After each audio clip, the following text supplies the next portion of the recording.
Have I done this long enough to skip the advertising? Let's hope I have.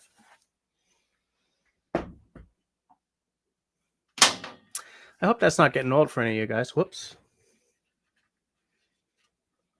I did forget something. I hope you can hear me too. There we go. That's a little more pro looking. I'm so glad I forgot that. Hey there, friendlies. How's up? Welcome to the last day of November. The episode on the last day of November. I see that a couple of you guys are already hanging out with me, which is surprising considering what's going on over at the Canoe Hound live stream tonight. But I will be watching that as time shifted, as some of you tend to watch my live streams. In terms of the housekeeping, if you are someone who's watching us tomorrow instead of tonight or whatever, then thank you for your eyes. That means a lot to me. Also, in the name of the keeping of houses, if at any point tonight you like what you're watching, then please feel free to hit that smiley thumb. If at any point tonight you kind of hate what you're watching, that's okay. Hit the frowny thumb. Just don't insult anyone. Hit the frowny thumb and we'll call it even. So, who do we have with us on this evening of evenings, this last night of November? I believe. I hope so, because payday is the 1st of December.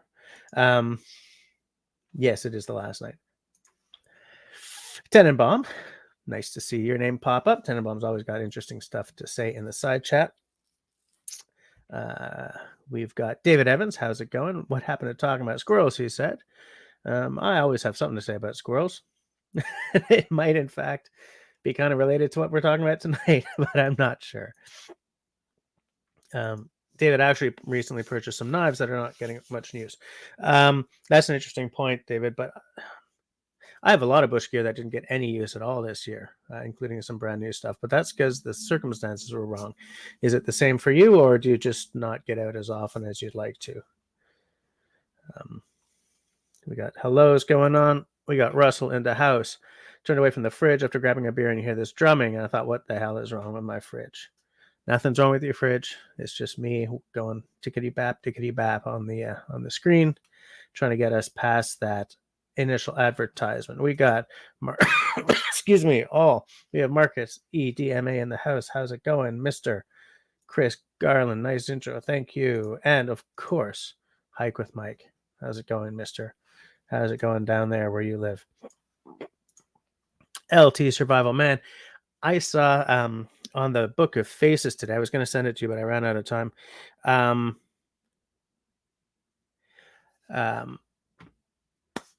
Was it Cold Steel?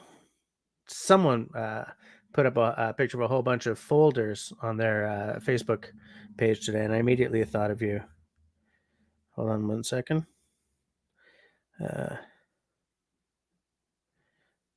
Sorry.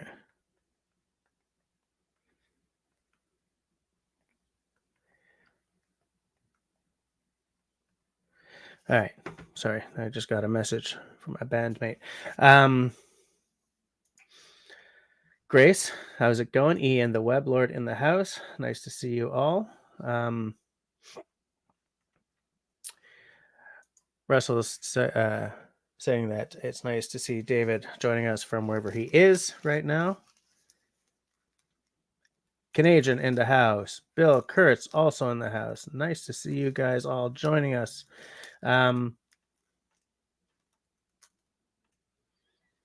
Just taking a look.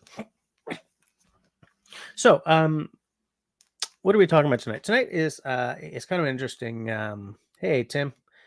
Tonight is kind of an interesting conversation because I feel that it relates to what many people have experienced. Hold on 1 second. I'm just going to.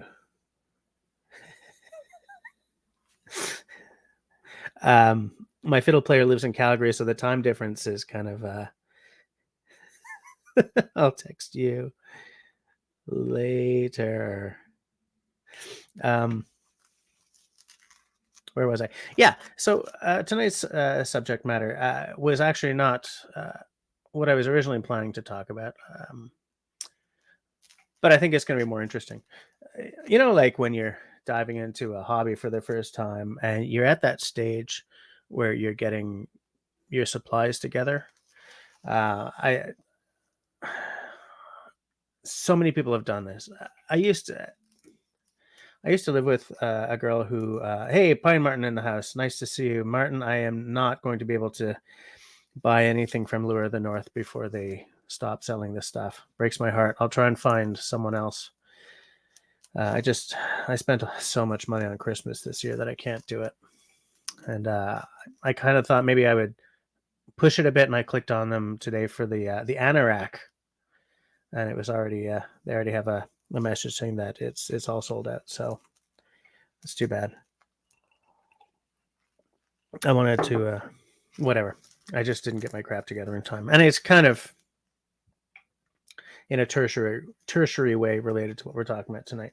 So I used to live with someone who was infamous for this. She would decide she was getting into something and buy all this stuff, and it's like saying that she was planning to do this and then getting all the stuff together. It's like it sort of scratched the itch for her, and then she ended up with all this stuff sitting around. And I mean, all kinds of things, fancy notebooks, typewriter, like a typewriter, because she decided she wanted to write a book using a typewriter because the grades did, right? All kinds of stuff. And I have things like that sitting around as well. I wanted to get into perfume making at one point, so I bought all these little essential oils or whatever they're called, and they're still sitting in there. They're probably evaporating right out of the bottles. I started messing around with scents and stuff, but life just got in the way. And sometimes it's not that you buy the stuff and then lose interest. Sometimes it's you get supplied, but the thing is, life kind of piles on you. Or maybe that's an excuse. Maybe life doesn't pile on me. I just lose interest or something, and other people do as well. I don't know. I'm really trying to not bring the judgmental stick to any conversation at all anymore. So I'll shy away from it right there, towards me and towards other people as well. I just want to sort of see. We got more people coming in after Mr. Martin. We got Cliff in the house. Nice to see you.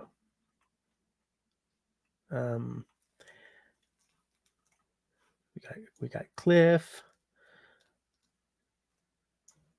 Well, there's a thing, Russell. I think that she felt it would be cathartic as well. I used to have an old school manual typewriter, but I didn't keep it. I've been really trying not to be owned by my stuff anymore in any way that I can. And I have actively cut out certain interests over the past 10 years. I'm trying to sort of hone my vision towards very specific things and just cutting away everything else. Like I have a money collection that I haven't added to in like 10 years. I don't know if I'm going to get rid of it because that kind of thing can be really useful for like maybe your kids will be interested in it one day or whatever. But I don't buy into it or anything anymore. I just like it's hard to say what happens in your head when you decide to do something and you spend all this money. Because to me, you buy all the stuff. That's like you've put your pocketbook into it, get it done.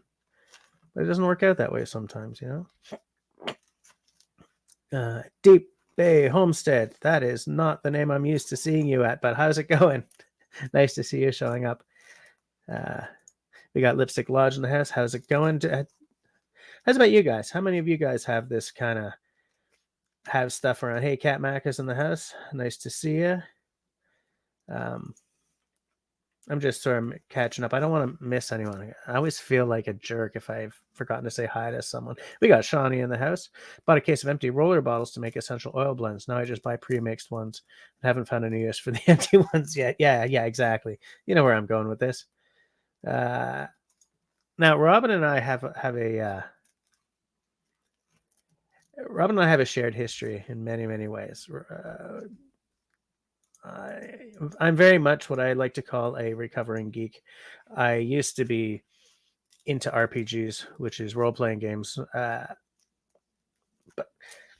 and Robin will understand, and some of you probably will as well. It wasn't the actual playing of the games that I was attracted to.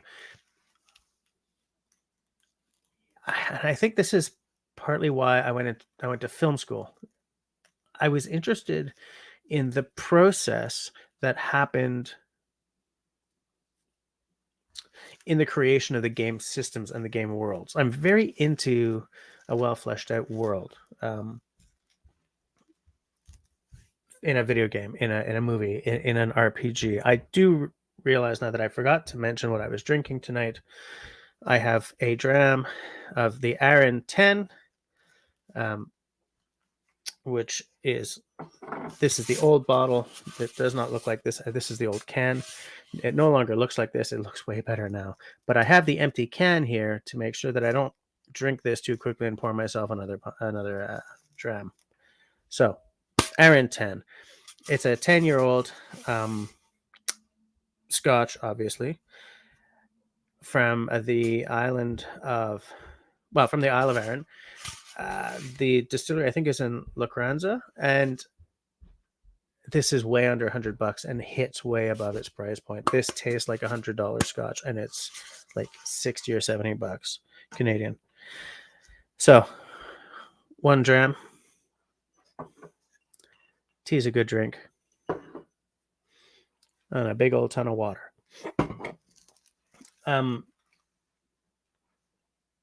Where was I? Hold on, I just want to boom, boom, boom. I'm so far behind in the chat already, and it's not even like 9:30 yet, guys. Okay, I'm scrolling back because actually some of you guys are saying interesting stuff here about exactly what we're talking about here. All right, so roller bottles. Sorry, guys. RPG books. Sharon's editing. Okay, good to know. Shawnee says, I got a kit to sew my own felt play food for my kids. With that, give it away. Yeah, there's all kinds of stuff. It's like, it took me so long to handle that knife blade that I had bought for my daughter. It took me so long to get that done. And now I feel like, and then COVID hit and we haven't gone out, and I feel the knife is going to be too small for her hand before she even gets to use it, you know? Oh no, Raspberry Rock just got rid of a whole bunch of old RPG books. Cat Mac has been into watercolors. I went to art school my whole life, and the medium, before I threw all that away and focused on cameras, my favorite medium was definitely watercolors. Even if you were painting something mundane, there was almost like a fantasy, like a halo around it. There's something about the look of watercolors. It looks unworldly, otherworldly, you know.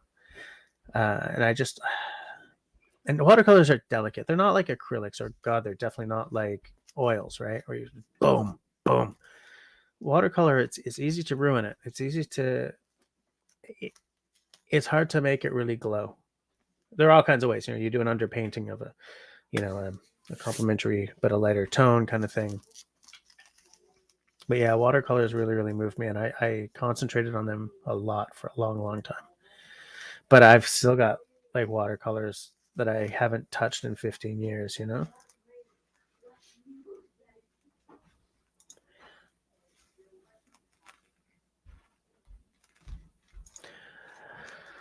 Well, David, yes, it could be that as well, but that's not all it is.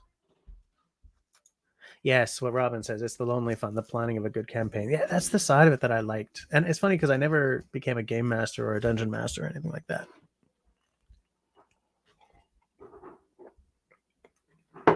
Hey, Colin, how's it going?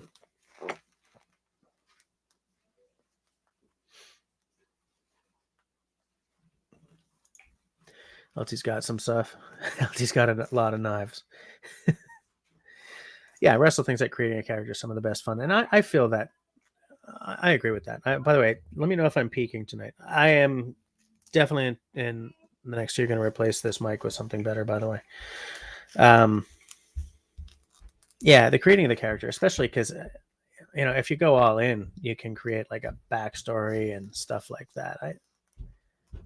It's the storyteller in me that likes the RPGing rather than the the dice roller.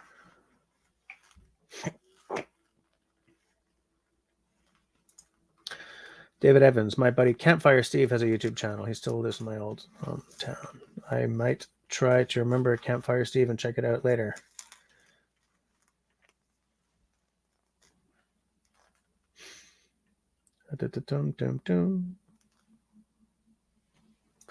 Tim says, that's the thing. When to say when. For me, I decided to stick with photography and painting. When I retire, I want to get into fishing again and tinkering. Keep the mind busy and not get lazy. Yeah. And it's funny how, like, for instance, my mother, when she retired, she was teaching English at the Y downtown, but COVID killed that. So she's taken up watercolors and stuff like that. She's taking like a weekend class and stuff, and she's gotten in touch with a side of herself she didn't really know existed, which is kind of cool to watch happen.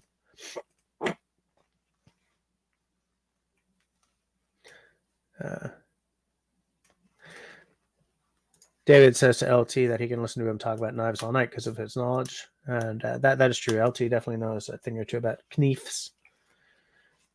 Chris Garland says, I bought the entire back issue catalog of National Geographic thinking I might actually read them. They just ended up moving with me from place to place during university. Sold them for what I paid.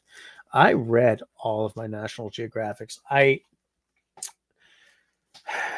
This is not political, though it may sound that way to some people. I canceled my subscription over their coverage of, like, suddenly, just after 9/11, when the United States went to war in Afghanistan. Well, we went to war in Afghanistan as well. They suddenly had all these stories about Afghanistan, and there was always like this underpinning of the main Afghan in the story wants to go to New York, kind of thing, wants to move to America, and blah blah blah. And so I kind of felt a little propagandized. So I ended my subscription. But now that you can buy it at the pharmacy, I pick it up every now and again because the quality of the writing is still good. The quality of the research is still good. The quality of the photography, like, I would love to be a National Geographic fellow, or a Canadian Geographic fellow even. But you kind of have to be an explorer. But I still love the exploration aspect, even if it tasted a little bad for me at that point.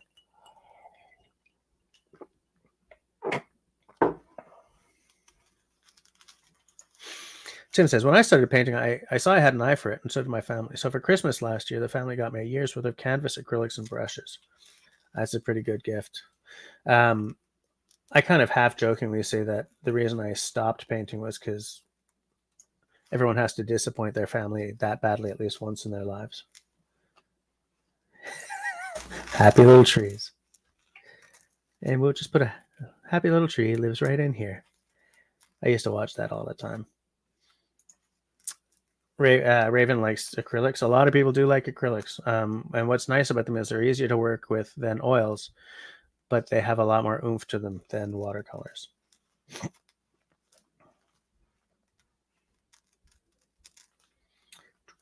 Just seeing if anyone... Hey, Long's Quest has joined the crew. Nice to see you.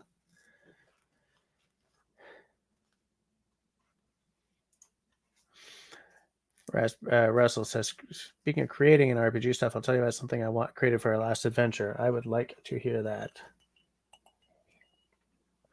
How many of you guys are role-playing gamers aside from Russell and Robin? I should have like an episode where I have Russell and Robin on as guests and talk about like that side of things. It's amazing how many people, when you take away the day job or whatever, how many people there are who still do that. David likes woodworking and has lots of tools he needs to use. Now, here's the thing. I have a lot of woodworking tools. I've gotten rid of some stuff, but yeah, because I want to be doing woodworking. I want to be bushcrafting a lot more than I am. And I have the stuff. For me, it's the time that's the issue. And right now, my thickness planer and my nail gun and stuff are at my mother-in-law's, but I do have a couple of like around the house improvements to do. I might just carve out a couple of days over the Christmas holidays and get at least one of them done. Because tonight's subject was suggested by Russell, and the reason I snapped on it is because I'm so tired of being the guy who talks about wanting to do something and then doesn't do it. Like, I mean, there are a couple of people here who have heard me say, I'm looking into this for a couple of years now and haven't done it because of finance or time or whatever. I mean, Pine Martin's, I've spoken and talked his ear off about doing a canoe trip. My buddy Mike Morton has heard me talk about winter camping, and I keep saying, hey, what do you think of this? But then I don't end up even buying it. Like, that's even, I mean, it's not as bad as buying stuff and then never using it. I have, by the way, a camping hammock that I have not yet used. But it's like, I'm so tired of being the guy who's talking about the stuff and not doing the stuff. So I may have to, I'm not a guy who cares about New Year's Eve. In fact, I really hate New Year's Eve. But I may, pay lip service to the restart of a new year and decide in 2022 I'm going to do all this stuff. But I mean, it's worthless until you're actually doing it, right? It's doing something that proves that you're going to do it, I think.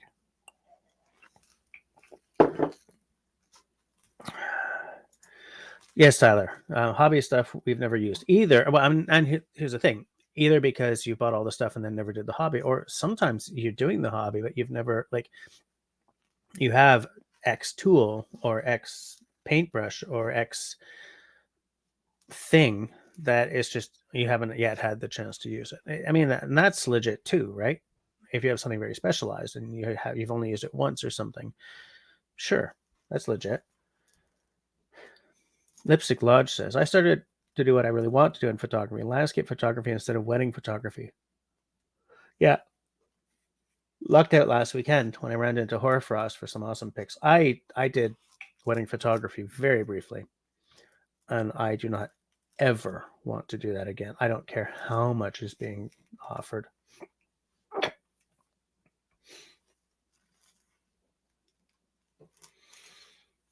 If Russell ever finishes his cabinet workshop, he's going to become Norm Abrams. That's a good goal to have. Hashtag life goals. Hashtag life goals.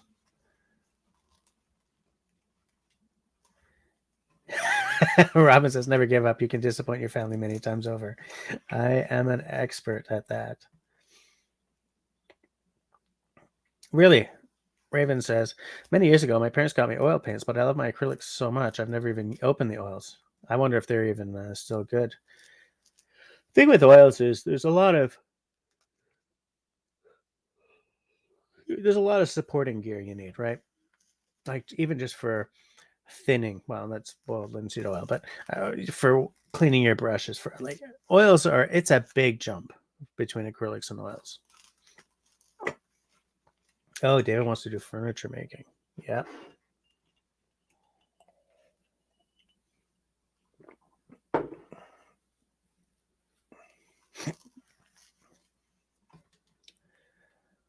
Tyler's also into the D&D as a writer and a DM.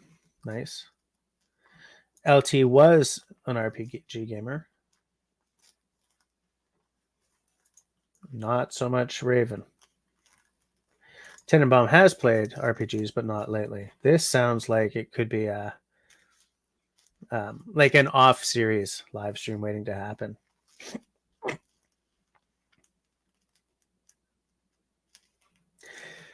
Raspberry Rock loves the idea. Sorry, Russell likes the idea of being a furniture maker as well. There's a magic to furniture making. I've mentioned before that I listened to the podcast by the Mortise and Tenon guys, the Mortise and Tenon magazine guys. And they're both furniture makers, right? Stop yawning.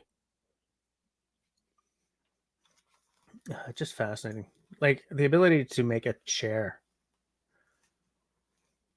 And the thing is, it's not magic, right? It's not rocket science. You just do it. You learn how to do it, either with YouTubes or books or taking a lessons. Taking a lessons. That's grammatically horrible, but it was. And you just do it.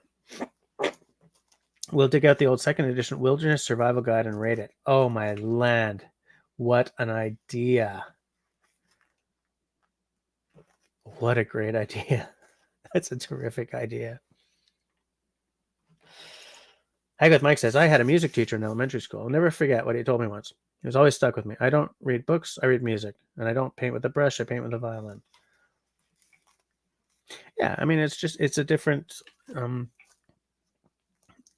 if you can say what you mean with a fiddle, or in my case, a bass guitar, or if you're into guitar or flute or whatever, or a paintbrush, or a word processor, or a typewriter,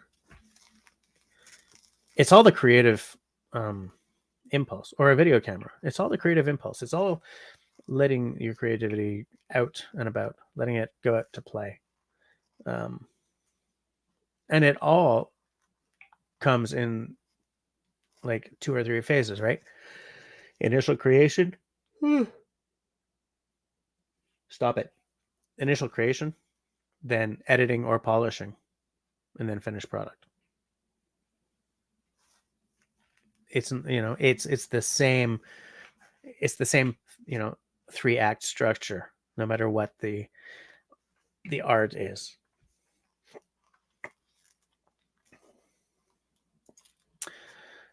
Russell envisions his workshop to have a decent sized deck toward the pond where you can pull out tools and benches and build stuff while looking out on the pond. That sounds amazing. That's the way to spend your spring or your fall.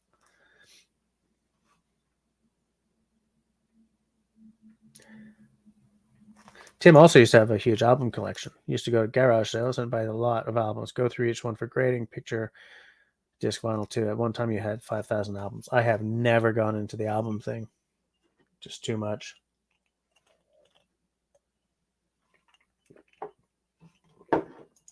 Hey, Carol. How's it going? Shawnee is saying exactly what we're talking about. I feel uplifted and get obsessed with a new idea, but never follow through. I give up easy. Nature leader for preschool children, learn Montessori education. Lately, my latest idea is to start a blog. Yeah, and it's just... I often wonder if not sticking with thing after thing after thing is just a byproduct of you haven't found your passion yet. Because the alternative is, I don't want to be someone who just doesn't stick with stuff. You know what I'm saying? I'm pretty sure you don't either. So it's, I don't know. As far as hobby stuff I've never used, I bought and restored a timber framing drill. Used it once, immediately resold it. I much prefer hand auger to that. What's a timber framing drill? Is that the one where is that the one with like the two? Is that what that is? Like it's a big honker and you lay it on the timber and is that what I'm thinking about?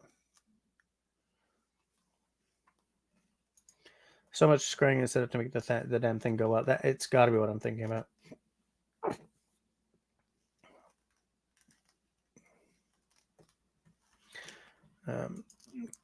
Cat Mac is looking to get better at the wax process. Is that the kind of thing you would use for your like, is it in any way related to your batik activities?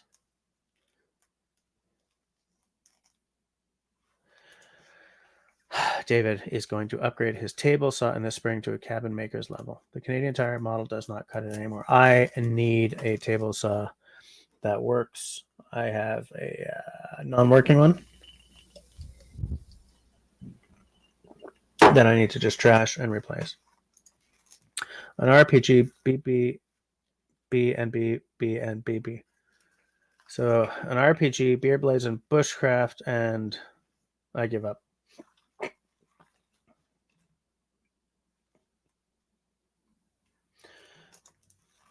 If no one hears from Cliff, it's because he's in a food coma. Does one send an ambulance for a food coma?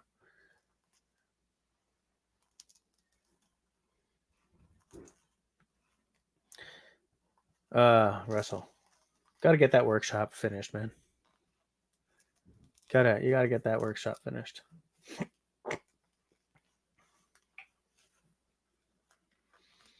Hexagonal map paper. There's a man who knows what we're talking about.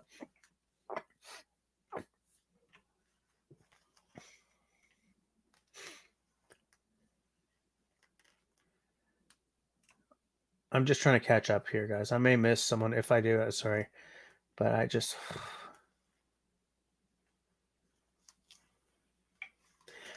Here's the thing, Russell. Last night, a couple of things happened yesterday. First of all, when I realized it wasn't Tuesday and I wasn't live streaming, hard crash on the disappointment. And I thought, you know what? I may play a little Left 4 Dead 2 tonight.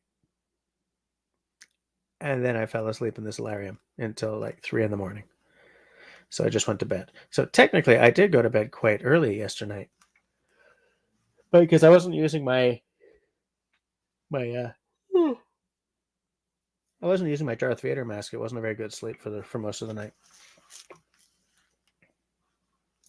Okay, that is what it is. Yeah, here's what Canadians think. Sometimes it just takes a few attempts to find what really makes you happy, and that's legit.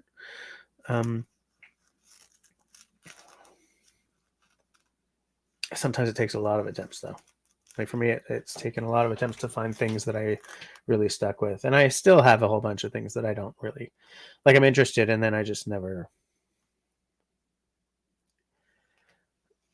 I have a weird relationship with time. I never seem to have the time for anything. And then like I'll sit down to do something, and because I'm stressed or anxiety is hitting on me, I just freeze and spend the night watching YouTubes or something. I'm working on fixing that.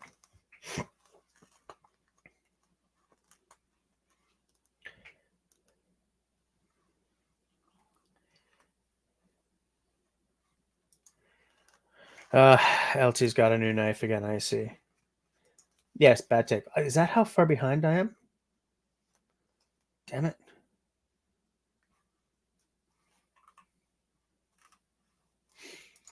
Robin says, the best thing to do is find a partner in crime for your hobbies so you can push through the discouragement when things don't come easy. Speaking of which, so minor update to this non-working Hackintosh. As many of you know, I played a gig on Saturday night.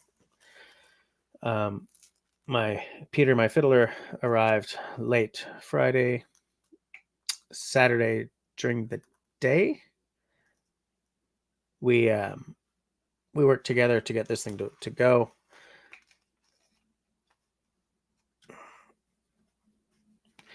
It still ain't working because it's crashing. It's sort of crashing and restarting before you get to the part where you make the Hackintosh part work.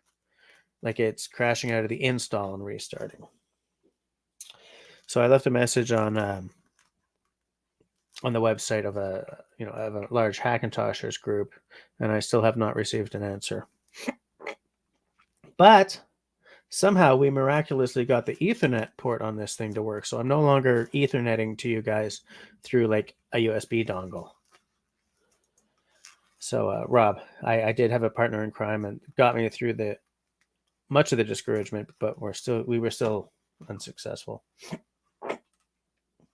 One day I will get this thing to work.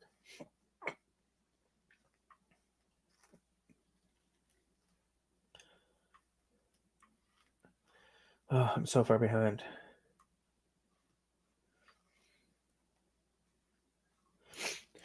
Chris enjoys nature photography, but too many settings and accessories make it too confusing. I would need a course. Trying to live in the moment more. Yeah, I used to take pictures all the time, and now I don't want to experience life through the lens anymore.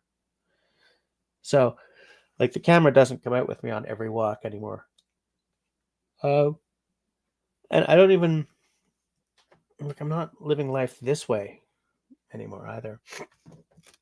But you would not believe how often I leave my camera on automatic. It's just, it's faster. I get the moment rather than the art. Hey, I feel that I could make this live stream a lot better by not being here. So but whatever, you know.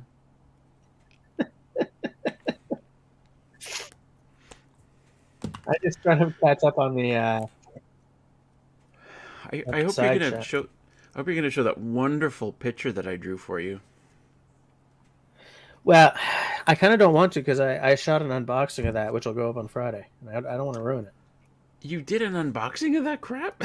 Yeah, Okay, I well, figured it was only fair. did you take it to the next level and make something with the product? No, not yet because I did it on my lunch break and I ran out of time. Oh, but that's going to be part of the unboxing, right?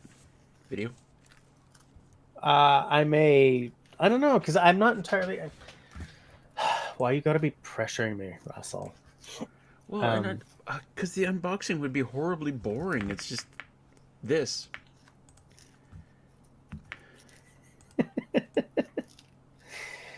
Jackie says she has a similar challenge with time. Yeah, I think that a lot of us have.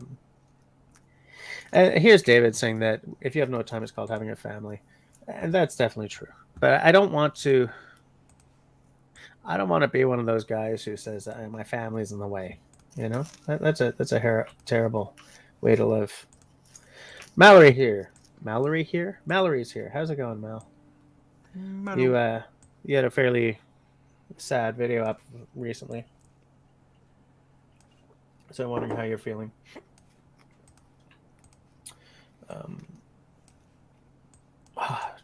Charles, you're late. What the hell, man? Preparing for your daughter's 16th birthday tomorrow. She'll have another birthday. Charles, what we're talking about is those instances where you decide you want to take up a new hobby, you buy all this stuff, and then it just sits in the corner. Either because you run out of time, your interest sort of skips onto something else, or whatever. Hold on. Oh, I get it. You know what? So everybody, I suggested this topic to Jess. And well, I could tell a story if you. Yeah. If there's, and this isn't directly related to bushcraft either, but City Girl and I were downtown Toronto and Chinatown, wandering into various shops and stuff. And I said, I'm going to buy something because there's so many wonderful little items. I mean, she was looking at incense holders and other little cool gadgets, and I was looking at knives and swords and shit. Yeah. And I said, I'm going to buy something. And she said, yeah, whatever. And I said, I'm not going to spend a lot of money, but I want to buy something. And then I saw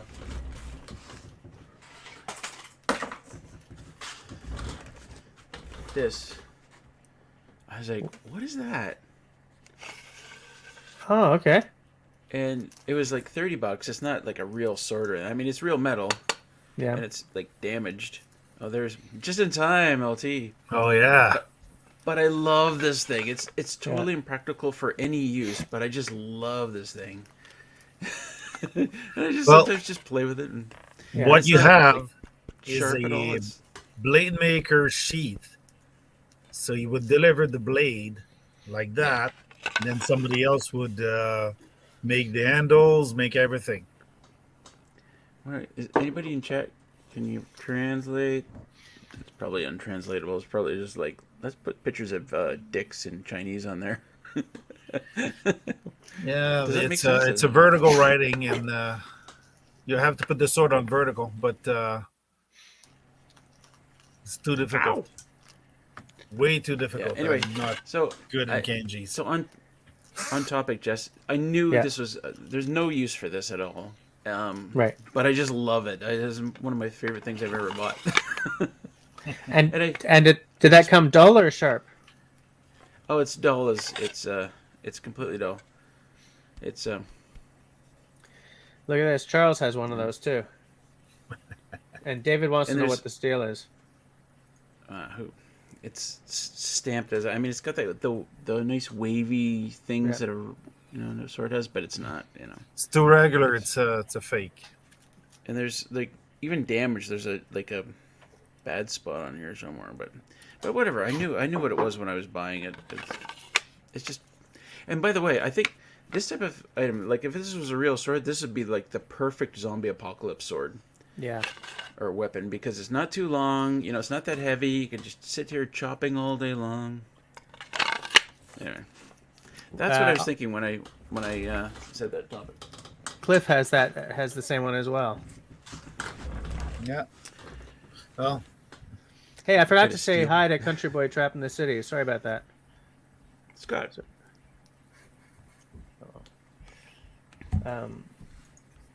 Jackie says that wood carving and leatherwork are going to be her things going into 2022, I think. Oh, we're going to be going into 2020. Didn't happen. Got the stuff. May do it someday. On the flip side, I've played D&D with my kids once or twice a week. Yeah, I've seen your updates about D&D online. You've been doing it pretty regular for like a good long while now. That's actually really cool. Playing with your kids is actually really cool. Yeah, that's what I did mainly when I did the DM and the D&D gaming. At the beginning of when I started working, I worked for a toy shop, and they had the one place that they had specialty, and I replaced the guy that was holding that position, was going on vacation, and he taught me basically the basics so I could sell the stuff to the gamers, and I started doing so. And like 20 years later, my kids, hey, you guys want to play D&D? And we found all those figurines in plastic that they came out on the 4th edition, I think. So I started the game with them, and they had all their friends with us. We were like 8 at one point around the table. It was like a nightmare to play, but it was fun. And they continue.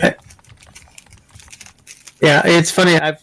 I've even got a whole bunch of like tabletop gaming stuff that, like, until I can sit in the same room as people without a mask on, it's just not going to get used, Yeah.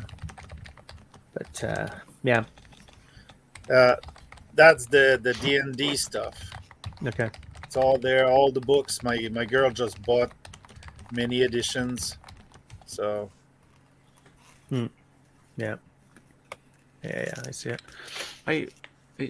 We as you know, Jess, we downsized from our place in the city to our condo, and there's like a whole ton of stuff. Either there's like keep, sell, garbage Toss, kind of thing. yeah. It's so hard. And I'm going through all my old books, all my old D&D books, and I've got. And we would play everything. D&D Champions, which is superheroes, Cyberpunk. I forget what the Angels and Demons one was called. Whatever we played. That's interesting. In Nomine was what it was called. We a whole but I'm going through all these books, and I'm like, oh, I can't throw these out. And can I give them away? I did.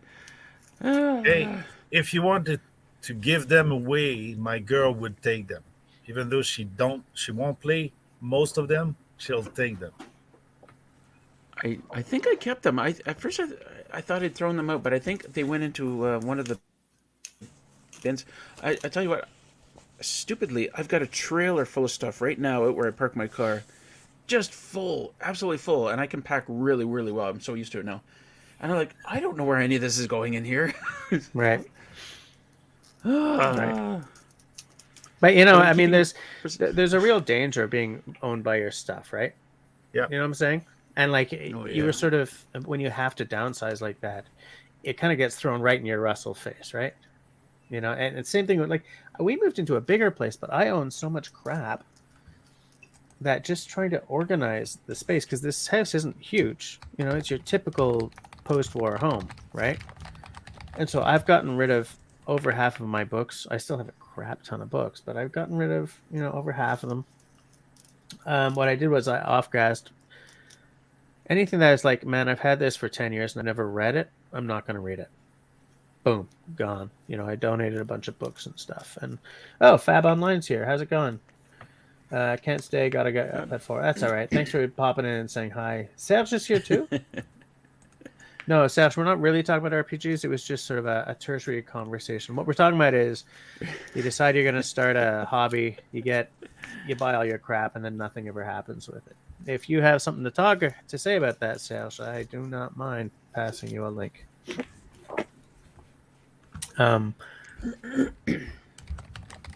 Yeah, there's an interesting thing that Robin just said. After my grandparents passed, I feel like my family was obsessed with caring for their stuff. But, you know, your grandparents had some really old and kind of high-quality stuff. I mean, it can be easy to sort of fall into that trap when you're talking about, like, antiques and stuff like that. When the reality is, when you pass, a lot of the stuff you cherished ends up on the corner anyway. You know, because everyone's got stuff already. So you've got this big antique hutch that doesn't fit with anyone's decor. It's going to get donated, you know? So yes, I could go on about the stuff that my grandparents' antique china cabinet. It went out for $60. You know? Wow. Yeah. It's so heartbreaking, the stuff that went. Well, because at the end of the day, you know, that's someone else's life in a box. But you know what? I had this stuff, you know, a couple of items like that. And I called my mom and I said, Mom, you know, we're moving to the condo. What do you want me to do with this china cabinet? My chest of drawers that was also my grandmother's. And she said, just sell it. You know, everybody's downsizing. Nobody can take it. Just sell it. I said, okay. Yeah. Yeah. And that's probably, you know, absolutely. You know, here's Charles says, I still have a storage unit in the U.S. full of furniture and an old Porsche. For God's sakes. Tim used to do stamp collecting. Same as me with my money collecting when I was younger. I just, you know, other things come, you know, pop up. David, rats. David says, I'm a minimalist with a capital M. Got rid of my high school yearbook and love letters from all my old girlfriends and all my old girlfriends' love letters. That must have been cathartic as heck. I did the same thing about 20 years ago. It's good to do. Just taking a look here. All right, I've caught up. Nice. I probably missed a bunch of people's comments, but sorry about that, guys. I do want to check one little thing here. You know, since we're all friends here, I just want to see if people are liking. You know, it's forgot you to know like. what's hard with the whole keeping, giving away, selling kind of thing, or garbage, is that you look at something and go, does this have value? Does this have value? Like, what our oldest kid took our youngest kid's like a Game Boy and a bunch of his games and said, yeah, I'll sell this on eBay or whatever.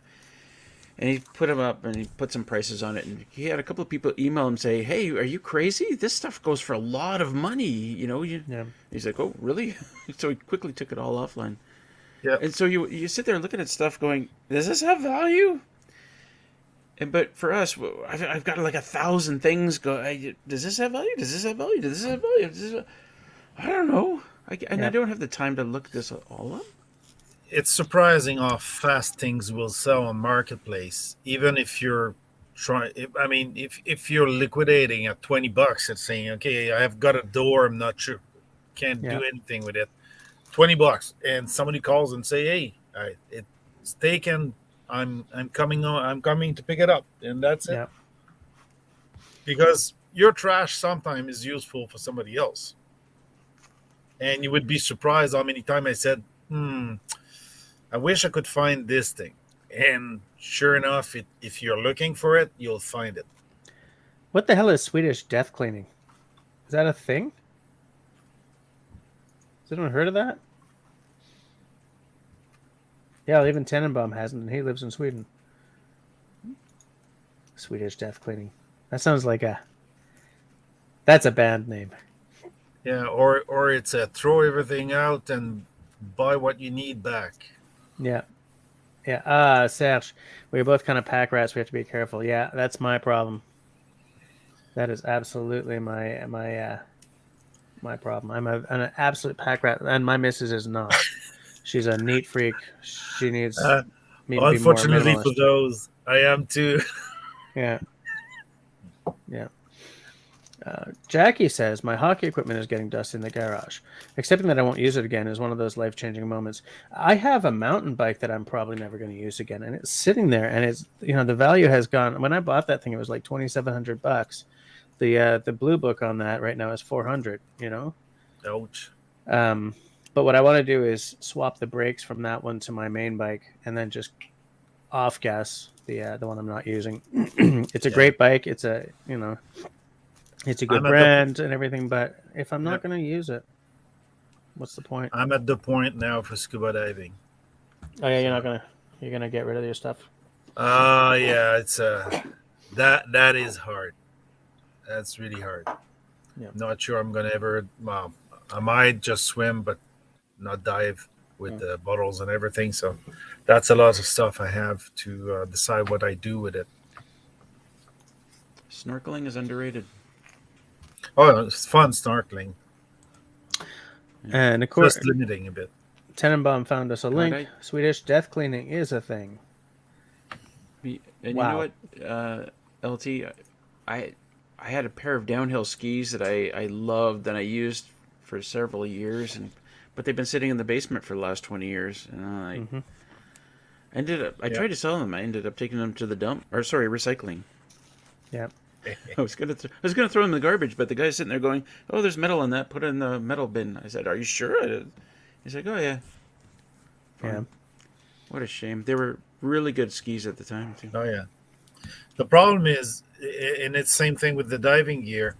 There's always better stuff coming out, and sometimes your kit needs to be refurbished, so that doesn't help. So sometimes it's better to buy new because of the warranty or things like that. So sometimes it's difficult. Sometimes you let go for no money at all. Yeah. I like what David just said. I got rid of my old hockey equipment when we sold our house in Mississauga. The buyer still complains about the smell. Yuck. But here's Charles says, I had over 25 years of woodworking tools and sold everything when I moved. I even had a 17-inch bandsaw. I would have liked to have gotten in on that sale, mister. I just check the link, and it's anything that doesn't bring you joy once you touch it, get rid of it. So if I pick up one of my knife, I have fun, keep it. There goes my Rogers bill. I threw out 2 wetsuits and gave away a tank. So Lipstick Lodge obviously was a former diver as well. Linda. Yeah, it's Linda. Yeah. I feel a mega purge coming on, says Jackie. I love and loathe that at the same time. Hoarding useful things is just in my genetic code. I got to get rid of a whole lot of stuff. Oh my god. Yeah. Same here. You look at so many things that you've got and you think, what? That could be really useful one day. I might need that one day. Yeah. I just got to get rid of that idea. The one good thing about the passion of my girl, which is doing cosplay, is that anything I want to throw out, she want to recoup. Yeah. But at least sometimes I can just throw it her ways and she reuse it. Yeah. So it's less heartbreaking to have that. Yeah. Yeah. So Jesse, when you want to take a break and be drooling all over your mic, you tell me, because right, you might want to see something. Sure, we'll get to that a little later. Yeah. Cat Max says, my sister's friend came to visit from her very expensive and tasteful house. She was excited to see my house and said it was like visiting an interesting museum. I'm not sure if that's a compliment or not.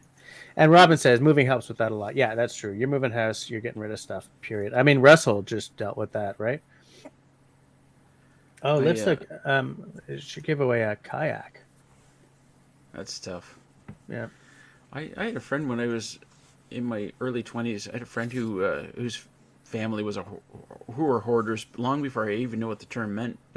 And back then we were doing LAN parties, You know, if Yeah, somebody said, yeah. "Hey, I'm having a LAN party," you took apart your computer at the drop of a hat. You could do it in seconds Yeah. and put it in your car and you drive. We walked into this house and it's like, you know, it's just like you would imagine. This, if you're going up the stairs, there's stuff piled on every stair. There's just Yeah. enough room to place 1 foot. Wow. Yeah. I'm like, what the fuck is going on? Excuse me. What the hell is going on here? I knew Heck, people like what the that as heck is well. I going know on? exactly what you're. Yeah. Robin and I'm I like, hosted a holy couple of crap. LAN parties back in the day too, Like, when we I were like living a in this. computer in one arm, like a keyboard and PC. Yeah. Yeah. A laptop was a definite plus when it came to. I And for well, yeah, but Jesse, a family of 5, you're getting there. Uh, that makes for a lot of stuff. Mhm. And then when they go, they say, "Well, I want to downsize," and they leave everything with you. Yeah. Yep. Nope. Nope. It's gone. No, they took a bit, but still, I Yeah. feel like I'm overwhelmed. You know, it's funny because I'm just looking down the side here, and like Jackie's packing up extra gear to give to local scout groups, which is, by the way, a great concept. Here's SV Raven. You know, he's got the wetsuit, a water ski, downhill skis, cross country skis. Cannot let go. Haven't used any of it in 28 years. And then here's Charles saying he's already started collecting tools again. Okay, but Robin says we were a 3 roommate LAN party. We sure were. The side chat has organically taken us to the other side of what tonight's subject is about. Is that fairly often, either whether you bought all this stuff and never did the hobby, or you did it for a long time and then stopped, off-gassing the stuff becomes a chore in itself. Like, I'm someone who I have put stuff on the curb,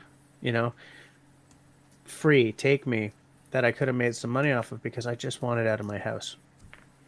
I don't want to spend 3 weeks trying to sell it, and there's that instinct, and it's not an instinct, but there's that desire to hold on to stuff because you have history with it, right? Like I used that mountain bike for 10 years. I've used X for 20 years. I've used X for 15 years. This was given to me by blah, blah, blah, blah, blah. When we just need to Marie Kondo the crap out of our houses. We really do. Yeah. And I may have something sitting in the workshop that I may need it one day. But in terms of of the space you get from not having it in your house, it's almost worth it to just get rid of the damn thing. And then if someday you ever do need X, you just go and buy it then, or you rent it. Because you can rent tools, you guys. You can rent tools. I rented a jackhammer for a weekend. I've rented all kinds of tools. Yeah. So, sometimes it's some stuff. I mean, one day I had something and I said, God, I'm never going to use this. And finally throw it out after so many years. The next month, I need that damn thing. Absolutely. Yeah. Damn. Yeah, and that does happen sometimes. Oh, yeah. But not all the time. I am. Well, Raven, that's kind of troubling. I literally slept with my water ski when I first got it. Tenenbaum says, when my late father moved from a house to a condo, he dumped all of the furniture he didn't want in my storage locker on the premise that some member of the family might want it. And that's the thing. Nobody ever does. It's all still there. Because it's not still there. Yeah.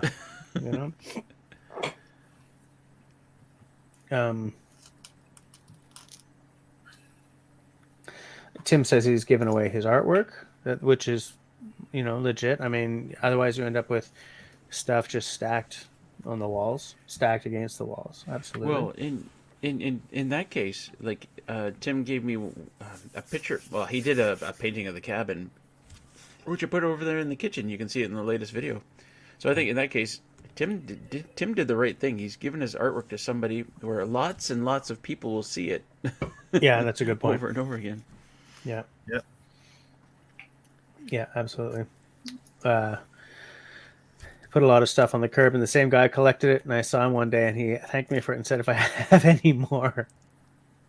And here's the thing, Tenenbaum finally just got rid of the locker and, called 1-800-GOT-JUNK.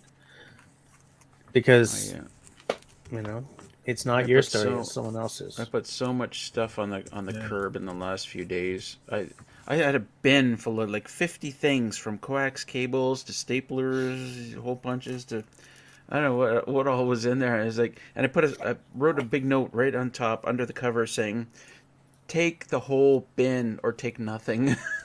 Right. Because it'll just end up with garbage. Yeah. And I so many stuff, and I just left it, and today was our last day. So. Oh yeah. Okay. So done, eh? I hope everything on the curb goes, but people will take anything. Yeah. Well, there's people picking up also the stuff to recycle. So coaxial cables got copper, yes, in it. So if you want to spend the time ripping it off, then you can sell it by the pound. Yeah, but I'm not going to do that. I want it out of my life more than I want the scrap value. But the people that picks it up, then I know someone that lives out of it, and he's doing demolition work for construction guys, doing all kinds of stuff, and he's got 45-gallon worth of copper. Yeah, tonight is dry for me. It's water. Tomorrow is the big checkup. So right. Yeah, LT, go get out of here. Yeah, go away. Shawnee says, when my grandma moved out of her house, she would ask if I wanted XYZ, and I couldn't say no, even though I needed to say no. Waterloo. Oh, that's the salted caramel? Salted caramel. This stuff is so good. Yeah. Shawnee, what you do is you take the stuff, you're very grateful, she's very happy she gave it to you, and then you put it on the curb. Hey, look who hears. Look who's here. What is up with me tonight? Hey, look who ears, man. Bettina's here, and it's not even 11 o'clock yet. Hi, nice. Bettina. Why is Here's she a question for Russell. Because crib? I think she's afraid we're going to make fun of her for being here before 11. Linda, it's probably all gone. It was in north end of Richmond Hill, but it's funny what people will take. People will take anything. Yeah. David says I gave my computer stuff to my daughter's husband. He cannot say no. I had drawers full of, old printer cables, which will never ever be useful again. Yeah. Lots of stuff like that. Tons of stuff. Serge, put them on the curb. Someone will take them and enjoy something from them. I have power cables. I had like 50 power cables. The kind you use on your PC. It's like, where do these all come from? Yeah. Yeah, absolutely. My girl is accumulating stuff like that because she used them in cosplay. So sometimes an old type of cable will be useful to simulate something futuristic or sci-fi thing. Yeah, cosplay. Okay, that's cool. Yeah. Chris says, I used to install home theater systems and was working at a hoarder's house once. There was barely enough space to fit through pathways between shoulder-high piles. And cats. So many cats. What is up with hoarders and cats, eh? That's the problem, because you get cat poop everywhere. Robin's asking if anyone knows someone who does small batch brass casting and sand molds. That's definitely do not. Way off topic. Yeah. Yeah. My girl wants to do some casting, like a little mill, like a little. You melt down the aluminum of cans and then you cast them, but that's complicated. I was going to say, Robin, what you need to do to bring this back on topic is to decide that that's going to be a hobby of yours, buy all the stuff, and then not do it. And then give it to my girl so she doesn't have to buy it. Hey, I just saw 31 people watching. Wow, it's gone down, nice. But that's nice. Yes. And yet 24 thumbs ups. Wait, let me reload that. I see 25. Do you? Okay. Yeah. I'm using the wrong key combo, so I'm not sure if I'm even. It's because I have the YouTube open on the other right. monitor. That's why I'm looking left all the time. But LT, it's funny how like cosplayers can do that, right? They can take anyone's cast off junk and make something with it. Look, I'm not into cosplay. It's not something I like. It's not something I want to do, and I don't really look at a lot of cosplayers or anything, just because there are other things for me to look at online. But I'm always impressed at the ingenuity of some of these kids. You know, well, some of them are If not you even want to see a kids. picture, I can bring up or you can simply go to our Instagram account and you'll find pictures. Yeah. Cat Mac is saying that she loves how your daughter uses stuff for cosplay. And Flintlock says, my son is in the 501st and uses things like Tupperware and other things for his outfits. The 501st is big. I mean, that's a big name cosplay organization. They're everywhere. Oh, interesting. Robin wants to make some brass lever caps for converting old plane bodies into pseudo infill planes. That sounds really cool to me. We've talked about infill planes before. That sounds totally Greek to me. I have no idea what that is. He wants to create cool things to make cool things into cooler things, rather than buying a hunk of brass and chopping half away. Yeah, I get that. But I mean, you know, a machinist, so why not just buy the chunk of brass and chop half it away anyway? Casting is complicated. I want to see one of those planes completed. I think it's going to be fabulous. Yeah, and casting, to get the piece you want, you'll end up chopping and throwing away much of it also. So it's not unless you have a perfect piece that you reproduce. Casting it, trying to casting it out of a thin air or from a 3D printed, that's kind of complicated. But 3D printed is the avenue to create the mold, the imprint through cast in sand. Yeah, these days I would say you're right. Robin, our buddy Jason Taylor has he has a 3D printer, a metal. It prints in metal. Oh, you might want to. You could do a prototype, at least to see if it works. Yeah. I'm just taking a look, I'm making sure I'm not skipping past anyone here. Yeah, I mean it's funny how for Robin and me, like, because we're not a couple of rich guys, a lot of our tools came from the flea market and stuff. And I've sort of said on here before that I'm tired of buying old planes because, like, I just want to save up and buy a really good couple from Veritas or something, even though that's mind-boggling amounts of money, because I'm so tired of having a plane that if I want to do X project, step one in the project is I have to restore the plane because it stops me. It just stops me from doing the project. You know, but Robin's got a lot more patience for restoring tools and just messing around with tools and turning a plane into an infill plane and stuff like that than I do.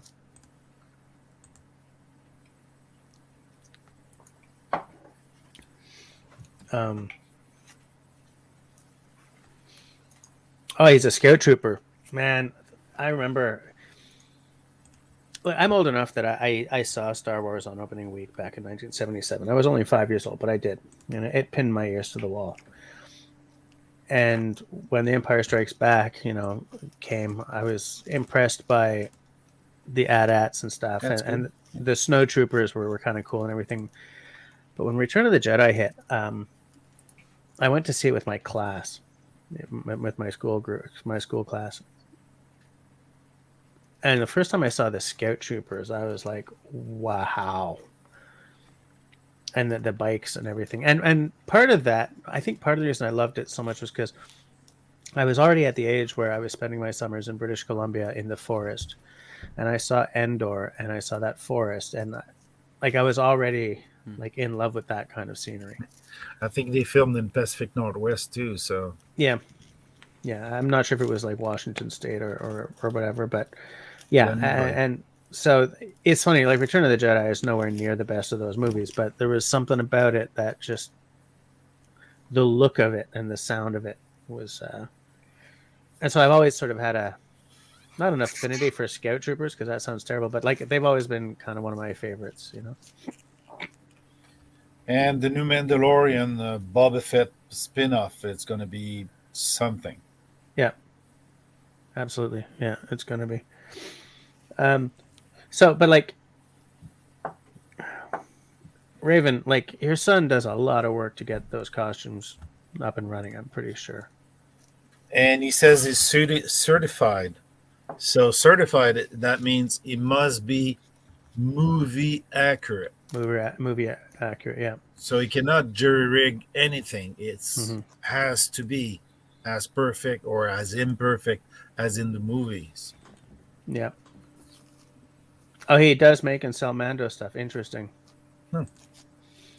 Yeah, there was a time in my life when I would have been like, "Oh, I'm gonna so get costumed up," but I'm a recovering geek. I don't think that way anymore. But it's cool to hear about this because here's a guy who. Okay, have a good one, Rob. Probably speak to you tomorrow. Like that, there's a guy who decided he was going to do a hobby, got equipped or whatever, and actually followed through with it, and might be making a little bit of money on the side at this A point. lot of dedication. Yeah, My girl is a bit too much right and left, and sometimes she's doing also live RPGs. Mm-hmm. So that also consume a lot of time. So she's making a lot of stuff for herself. Mm-hmm. Well, while she should be making stuff for other people also.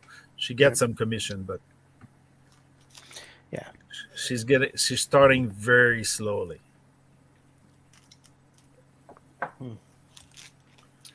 I want to answer Jackie. Uh, the accuracy is mainly for the Star Wars side. The Mandalorian side is a little less exactly because not much has been written about Mandos. I mean, in films, so it's not canon too much. With the series coming on, the Mandalorian is gonna get canon a little more, so it's gonna be a little more accurate. But the rest of Star Wars, some of them are really difficult to get perfect. If you're doing a Darth Vader, there is a off-axis part of the helmet that you have to have because they made an error in molding the original. Mm. And that error has to be transported. Even though they can make it better, they have to maintain canon. So that's why the 501 and is so difficult because of that. So most people will buy kits that they will finish. So I bet your daughter watches a lot of Adam Savage. no, I do. Oh, you do? Yeah. I do. I just love the way this guy will come back to some tools, make a useful rack for it, Yeah. because it has to be right here with the machine. But he's got a quantity of tools. It's incredible. So Yeah, but I he's mean, got look, tools there, and he's got workstation built, and he's still improving his workstation. Everything so he can just have what he needs, and what he makes is incredible. That's why I made basically that is the inspiration for me to take on my garage and make a shop out of it. Even though what I do is like rough compared to him, but it's the same principle. I just applied a bit of his thinking, how to rationalize some of the stuff. So, and I definitely want to change. I'm going to start that sentence again. My eventual plan is to turn my garage into a workshop as well. But like, I don't want to put that kind of work in and then not use the workshop. You know, like if I'm gonna, because I have to weatherproof it, because right now it's not insulated or anything. So any tool that spends the summer, then winter, then spring, then summer again rusts for obvious reasons. you got to use a lot of lube. You got to lube a bit and You got to throw a clean whole up bunch of the oil over. tools. Yeah. Yeah, that's what I have to do because mine is not isolated all neither. So Yeah. Absolutely. Insulate? insulated. Yeah. Yes, that's correct. That's franglais for you. That's franglais, all right. Which French and I- English? I thought you said isolated. Yeah, Yes, it's because in French it's isolated. isolation, Okay. insulated. Yeah. So Russell, Jesse, and LT all have to get our workshops up and going. Well, mine is operational. It's just still a mess, but it's pretty much operational. I've got everything where I want it, and I got some space to work in it. My intern workshop, which is where I've done some live streams in the past. Yeah. I mean that's workable. I've used it, but it's an epic mess. Mallory comes back with "Du bon franglais." Yes. That's the way it is here. That's the kind of outfit we are. What the hell is Russell doing? You know, I'm about as excited to get there. Yeah, I was gonna say. All right, show it while Russell's. We're after 10 o'clock, so we can open up the floor to other subjects. Good. Oops. Looks nice. Looks very nice.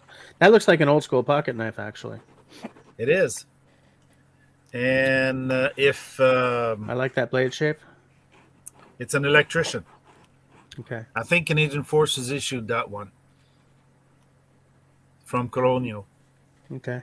One of the guys on the side chat should be able to, not Robin, but where's not Serge? Serge? Is Serge still here? Yeah, and who are we missing in the trio that we used to do live together? Well, Simone's not here. Simone, yeah, Simone would be able to tell. So I've got one of those Barlow style, two-bladed old pocket knife. This one's 2015. It's not old, but it's nice. And the tool, the Electrician Tools, which is basically a screwdriver, a blade, probably for taking the sheathing off the wire. the sheeting of the wire. So basically, and it locks. This one locks. There is a small liner lock here. Can you see it? Yep. So it's a brass liner lock. Serge likes it, by the way. He says very nice. Yeah. When I contacted my friend in Saskatchewan, who does knife review, and asked him, he had a sale of his knife and chose one or two, and then I asked him, I said, do you have any old pocket knife, slip joint type thing that you might be wanting to get rid and you're not listing? And he came up with this one. So Nice. It's a nice one. So it's my Carta. Mike Carter. Okay. Jackie says, half my garage has been converted into a shop and half the basement too. Just plans are afoot to expand them both. My husband and daughter have both gotten mad into the woodworking over the past few years. Nice. Yeah, well, the workshop is basically for the cosplayer girl in my house, which has half my space in here and the apartment on the other floor. Simon says he's listening in. It's just been working. What you got there? Spyderco. With the made in China ones. Okay. It's a cheaper one. So it's the Bow River. Unfortunately for Spyderco being so expensive, and that's why I bought it used, brand new with a couple of scratch because is that a flat ground? Yes, it's a totally flat ground with a secondary bevel. Okay. So it's nice. Yeah, and that's very cool. Yeah. And the typical Spyderco hole. Yep. And it's signed Phil Wilson. But it's made in China, so it's Chinesium 8 CR13 MOV. So for the quality, for this price of those knife, brand new 8 CR13 is kind of having 440A steel. Okay. So it's kind of $150 for a knife. Yeah. And you get the standard Chinesium. and the sheet is pretty cool. It's a dangler style. Okay, but if that one's a Chinesium knife, is that a real leather sheath or is it like a vinyl? No, it's a leather sheet. Okay. Still a leather sheet, but it's the cheaper brand of Spyderco. So it's still a full plein soie, Full tank. full time. Yes, it's nice. It's nice, but it's the price if you buy it new is way too much for that type of Spyderco. And now we come to the pièce de résistance. Serge says, one of my future plans is to turn one of the barns into a workshop. Yeah, one of the barns. Yeah, He's got more than one barn? would be nice, huh, to choose the barn you're using. Yeah. Look, I've taken the first steps to working on my workshop. Wow. So is that going to be stairs going up to it or a ramp? Oh, that's the deck. Sorry. Well, that's the deck. Okay. Yeah, right. The deck that you say you want to. And you're putting it on piers because... the ground slopes badly, so... I mean, I can't just make it a floating. I'm going to have to tie it into the bedrock. Okay. Somewhere here I have a sketch of what I want to do with my garage, but I don't know where the heck it went. Oh, and there should be... Oh, sorry. The roof should extend over the deck as well. Yeah. Oh, nice. Yeah, you definitely need... Shoot. Yeah, this is the last knife. And that one, Jesse, you're going to like it. It's from Spain. Okay. The make is Joker. Oh, shoot. Never even heard of it. Nope. I blew it. I can't draw that. This is the sheet. Wow, okay. That's real leather. Dangler. I like danglers. Yeah. Stupid English. That's a Nesmuk style. That's pretty nice. Yeah. It's called the Canadianese. Probably means Canadian. Right. And it's based on the Nesmuk. So that and all I need is a 2-bit axe, and I have. And you've got your Nesmuk trio. Before I do. Maybe we should get together so you 2-bit axe with my part of the trio, and we have a trio. That's why I said you would be drooling over that knife. You got that right. Damn it. Oh. So Russell, the question I have about your workshop idea there is, by the way, is that micarta? Linen micarta. Linen micarta. Okay. With I think G10 insert black. It's very nice. It's extremely nice. It's a Sandvik steel, so it's a 14C28N. Yeah, and I like the color of it. I like the color of it a lot. It's tan. It's slick though. It has a.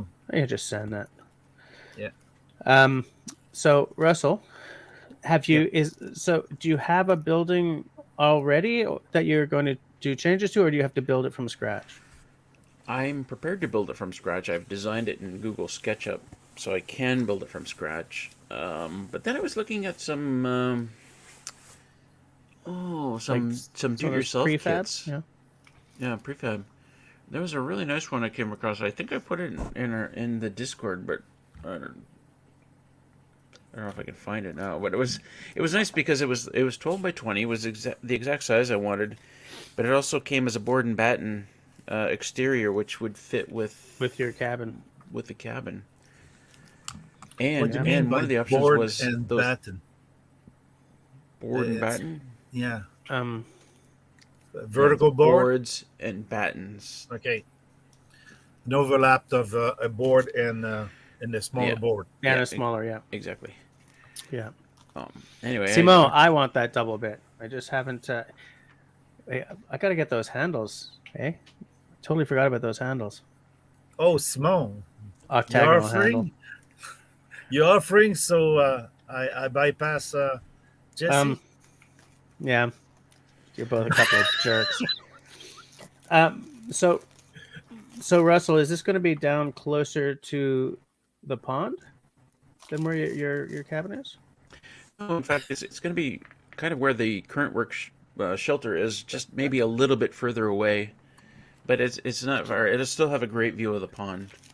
Like Okay. the pond's right there. Just the idea of like So which taking your tools out onto that deck and working in like early fall. Holy crap, dude. Oh yeah, and it's not just great just for like a nice experience being out there and working on stuff, but it'll be great for camera work because everything I do, the pond's Yeah. gonna be in the background of Oh yeah. everything. It's gonna be really nice. Yeah, that's cool. That's going to be really, really nice. Yeah. Um, what kind of stuff are you going to work on? Probably finishing the cabin first of all. Oh, yeah, okay. But like after that, are you planning like you're going to do some furniture making? You're going to make a I don't know. canoe? Well, it's I kind don't of know like why. okay. So I mean, I look around the cabin right now, and I think, well, it would be really great to. So I've got a little tabletop thing over there, which I use as my power charging station. So Right? I've got flashlights over there and my GoPro batteries and crap. But it'd be nice to have a nice like custom built station. Yep. With the holes in the right places so the power cords can come up, and maybe a glassed in panel so stuff doesn't get dusty. You can just kind of open it up, and Choose your kind of pick like for the day. everywhere I look around here, I think, oh, it'd be really nice to make a custom this or that, make a custom this or that, Yeah. and kind of replace all the crap that I've put around here with really nice stuff. Yeah, I get it. Yeah, that sounds nice. Yeah, okay, so it's not just a workshop for its own sake. It's because I have all these things I want to do, but to me, it's almost like I'm just planning a workshop for its own sake because there's no time. There's no time. But even with my little intern workshop over there, I go into it and I enjoy being in there. I do a little project here and there. Every now and again, I do something kind of large, but I just like being in there. The smell of the wood shavings and stuff. Even though I try to keep it pretty swept up and everything. But I mean, you've seen the workbench that Robin and I built for me. The day that was finished, it felt like I had really accomplished something. Yeah. And it is nice. It is really nice. I mean, you did something really well. Yeah. I'm going to send you on a picture, Jesse, of the project I just finished. Okay. Outside, it's not the finished product, but mostly finished. Can I send it to you on? I'm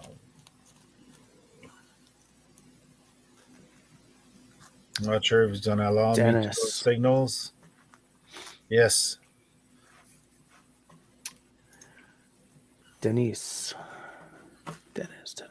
I want to do something here. So that was my project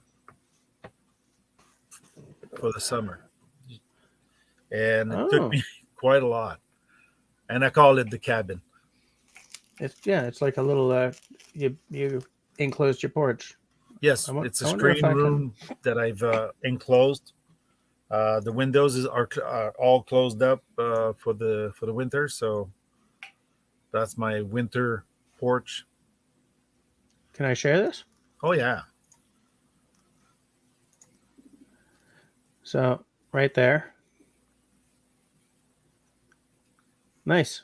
Yeah, I removed the staircase that was going to that balcony. Okay. Because it was rutted out anyway, so asked the city about getting rid of it and making a porch, so I had to get a permit. But right, I enclosed the porch and extended the balcony up top. I still have to. You see the post on the back on the balcony. That's the. I used the 8 foot, and I'm just gonna close it on the top and make a little roof for her to be to have because now it's like a 10-foot balcony, but the overhanging piece from the roof is only 8 feet, so okay, got to cover the other 2 foot. So took me a long time. Yeah, I can well like even small things take me forever. and mostly I did it pretty much alone. Okay. So my pair of in, and that's it. And when I needed help, well, sometimes I use either a clamp or somebody else, but most of the time it was me alone. So the workshop was useful at that point. Not sure if Yeah. Russell saw it. Did you see the porch cover? No, maybe you want to share it again for Russell. Sure.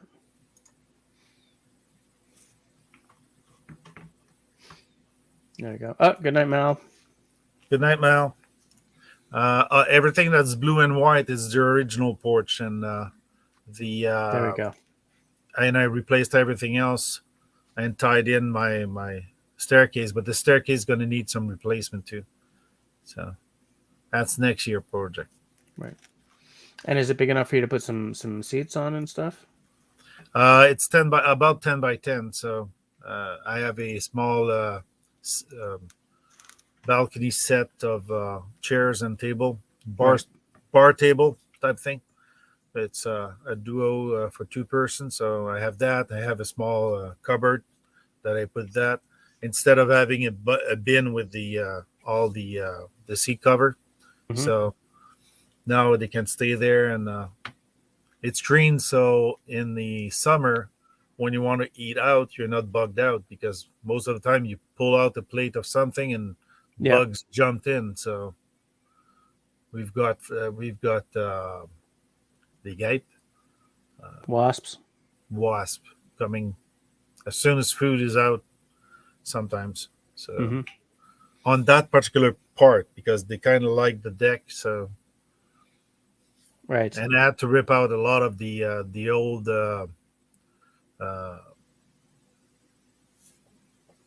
railing, because it was all eaten away by those freaking thing that eat woods. Termites. No, not termites. The Carpenter ants. ants. Carpenter's The ants. carpet insects. Yeah, Yeah. yeah. My English is rusted, and I had to rip everything out. So, and I decided to enclose with simple treated wood plank side by side. Yeah. So they shrunk. So I've got gaps, and those gaps I've put a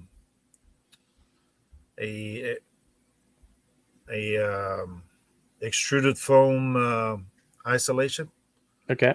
half-inch with a reflective tape inside, so it's made to Yeah. be outside. So I just put that in the back, and inside I'm closing up the walls again.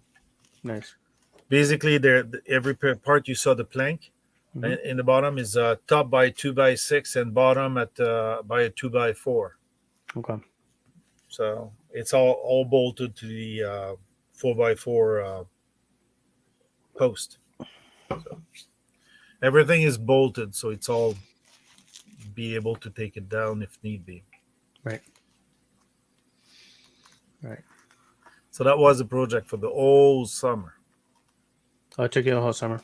Yeah, well, working plus doing that, and then doing something else and doing that, and going to buy woods, Yeah. which was expensive. Yeah, and that's why I was supposed to build a deck around my pool this summer, but when we saw what the price of wood was, we're like, let's Yeah, put that off till spring.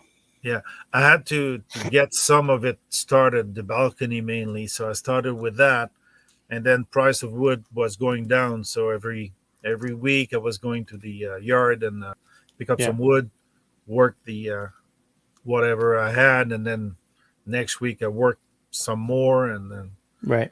so that way it wasn't an easier pain to pay. Yeah, I get that. Yeah. Absolutely. I think. Hey, Russell, how are you going to power that workshop? Like, do you have a lot of power tools to deal with? Or is it going to be mostly like hand tools? Your microphone is shut. Yeah, nice. It's no different than it is now. I mean, I take power tools out of the workshop and I bring them up on the deck and I use them here.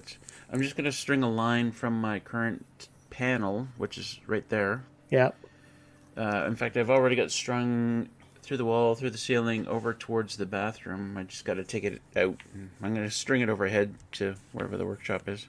And they don't sap they don't sap too much power from your system. No, like a power tool is like high power, but only for a very short period of time. Yes, true.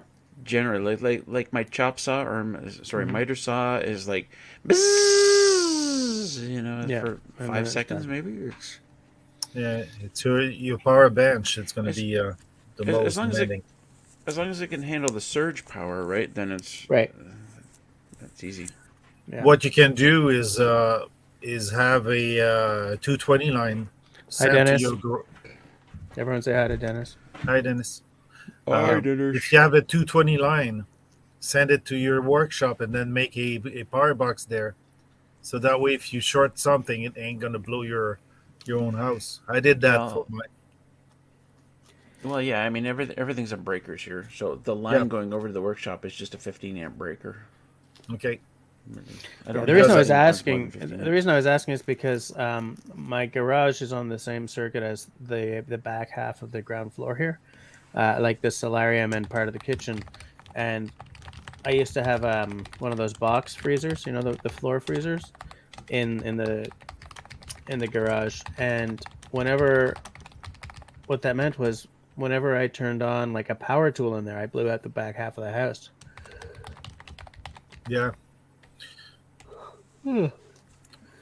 Because last year I just redid my all my box here at the house. So I had a 200 amps installed and then 100 at the apartment, which are independent, and I've added a 60 amp in the garage, dedicated for the garage. So there's a breaker in my main box that brings power to that box, which is 220. And I think it's a 220 line or something like that, and it's powering everything in the garage. So makes my life easier, because if I want to control some of the switch, like my compressor, I turn off the breaker because it's alone on one breaker. Okay. So I've got a couple of outlets that are alone in breakers, mainly those that's going to power the power tools. Right. So there's only one tool per breaker. Right. I've got an extension cord that I have on the roll, self-winding roll on the roof. So pull the power cord, plug the tools, and they're on one breakers. My lights are all on another breakers or circuits, and everything works well. So, right. It's funny because David Evans just said power tools suck a lot of inrush power. Dim the lights. Yeah. Thanks to Charles, he gives me the thumbs up for the outdoors patio. Somehow Dennis is in the house, but he hasn't joined us yet. Yeah, I see that guy eating chips already. I tried to send him the link, but I might have mistyped it. You might have mistyped it. Well, because for some reason I tried to use this. I can send it to him. Holy crap! Outdoor Dauber's and I'm sorry. What I meant was, hey Dauber. My Facebook. Yeah, Dauber. We were talking about not following through on hobbies, but now we've gone to the freestyle part of the show. Yeah, we talked about those. Dennis in the house. Hey! How you doing, fellas? There he is. Dennis says he's off air, but here he is on air. I just don't get it. I don't understand. Such is my life anymore. Oh my god, it's Inception or some shit. I don't. Yeah. You mean alive, on alive, in alive? That's off air. Yeah. It's Groundhog Day. He just keeps ending up on air, no matter what. What's going on? Poke my head up. Yeah. Poke the head up. Yeah. How are you doing tonight there, gents? Wacka, Dennis. Wacka. Poke. Oh, missed. Yeah. Yes, because- Whack-a-mole. Yeah. Feel Whack like a hound. crossfighter. Yeah. So what I missed tonight? Anything good on the docket tonight? Of course. Come on, man. This is an evening with me. This is great stuff on the docket. That's why I'm here, man. That's why I'm Yeah. here. No, what we were talking about tonight was like getting all jazzed up about a new hobby or something, buying all the crap, and then not doing the hobby, like losing your interest as soon as you've got all the stuff. But you still love what you bought. But you still love what you Oh bought. yeah. You still don't ever get rid of it. 20 years later, it's still collecting dust. I have like Japanese calligraphy brushes and like the ink. You know that the ink you put a little water in the stone dish and you scrub it to create the liquid ink. I've still got all that stuff from when I was trying to learn Japanese. I don't use any of that crap. In fact, I've never used those brushes or that ink. Still brand new. It's been brand new for 20 years. But you might want to, like, tomorrow or next week. I may. Totally. Yeah. I may suddenly be like whipping out kanji like you guys wouldn't believe. Yeah. Just so you know, I'm bypassing Jesse on the Nesmuk trio. Yeah. Yeah. You're hurting me. Except that pocket knife is supposed to have one blade on either side. It's supposed to be that kind of, which is what I'm looking for. Okay. I'm so disappointed. I'm so disappointed. LT's about to. He's probably about to show me a knife that I'm gonna want. Anyway, to Dennis. Sorry, I didn't watch a lot of the show. I don't like that style of thing. But Oh no, wrong side. No. how did it Not a go? problem. I'm gonna watch it tomorrow because Kevin is one of my favorite guys. I don't like roast. But how did it go, Dennis? Actually, I thought it went quite well, considering we had 9 guests on that weren't are not comedians by all means, but everybody held their own and told some funny stuff and shared some good stories about Kevin and stuff. It was a rather good evening. We had really good numbers. I can't complain. Saw that. Mind I you, saw that. the amount of work I put in. I don't think I put as much work into any show as I have this one. I need a vacation, man. I need a vacation. I watched the first little bit. I watched your first roaster, and you hit like 200 people watching, and he was actually really good. He does his own radio show, I guess, or something. Yeah, CW gets. Yeah, That's the one, really LT. good. Yeah. Dennis, I But need it's you smaller. to take a vacation so that you can be on my live stream. Yeah. You know what? I haven't got anything lined up for next week quite yet. I'm just waiting on a call back from a few people. But we're gonna see what's gonna happen. If I didn't have a show next week, I'd probably be okay with that because I got to get some Christmas shopping done and stuff like that. You're leaving that a little late, boyo. Oh no, my wife buys most of the Christmas gifts, and I go, "What did we buy them? What did we buy them?" Right? But I have to take care of her, right? So, in the gift department, that is. Say no more. Yep. Awkward. We don't. I just saw the comment from Serge. He's looking for his EDC. He's not worried finding it. Even I can find my ADC these days. What the Yes, hell? I was What's going on, happy Seth? to see that you unpacked the lantern with that.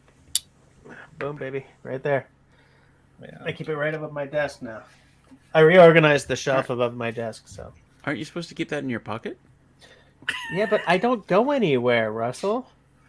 Oh, you're at home all the I time. don't carry hold on. because Everyday carry. Hold on. Yeah, One I got moment. mine. Everyday carry. Hold yeah, on. that one's nice, LT. Yeah, that's a harm. Russell, I spend my days in pajamas. Everyday carry. Hold on. I'll get this eventually. EDC. Although right now I'm not carrying any of my shit either. I'm wearing. No, my don't mind PJs. me. I'm just leaning over here, scratching my dog. Here we go.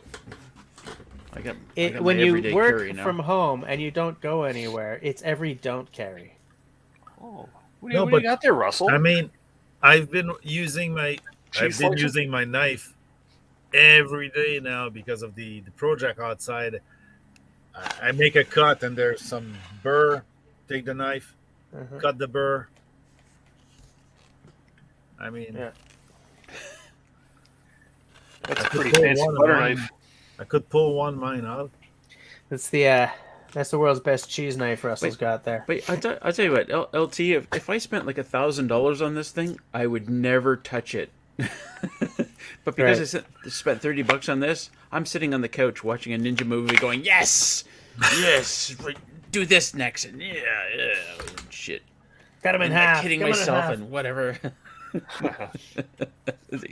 I'm sorry. I have a safer one for that. I bought a katana like 20 years ago, and I don't know where the hell it is. I think it's in my garage. Probably getting all rusty and everything. Is that like a That's Tendo? It's a Boken.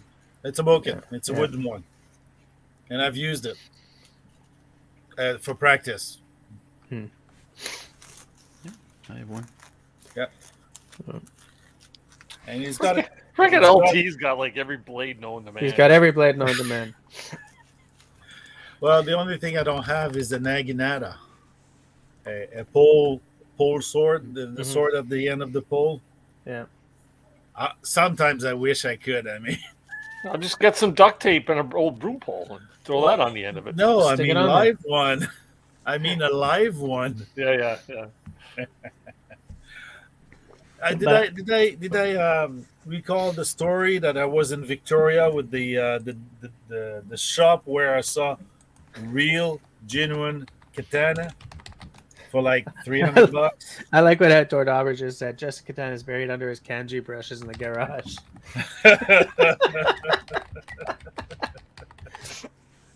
But I got to get started. I have to get a jump on my my Nesmith trio.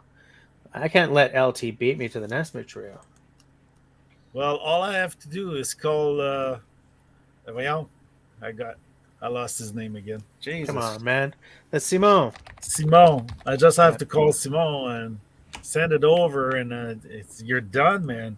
He's got a double bit I would love to have. But the true Nesmith double bit is hatchet sized. Oh yeah, I know. I've when I called that knife, and I received it, I said, "Damn, that's really close to the Nesmith." And I looked Nesmith trio, Yeah. and sure enough, that straight pole double bit hatchet was there, and Yeah. Excuse me. there's Absolutely. but you can do it with a standard hatchet if you wish. I mean, Yeah, you but I'm a would have classicist.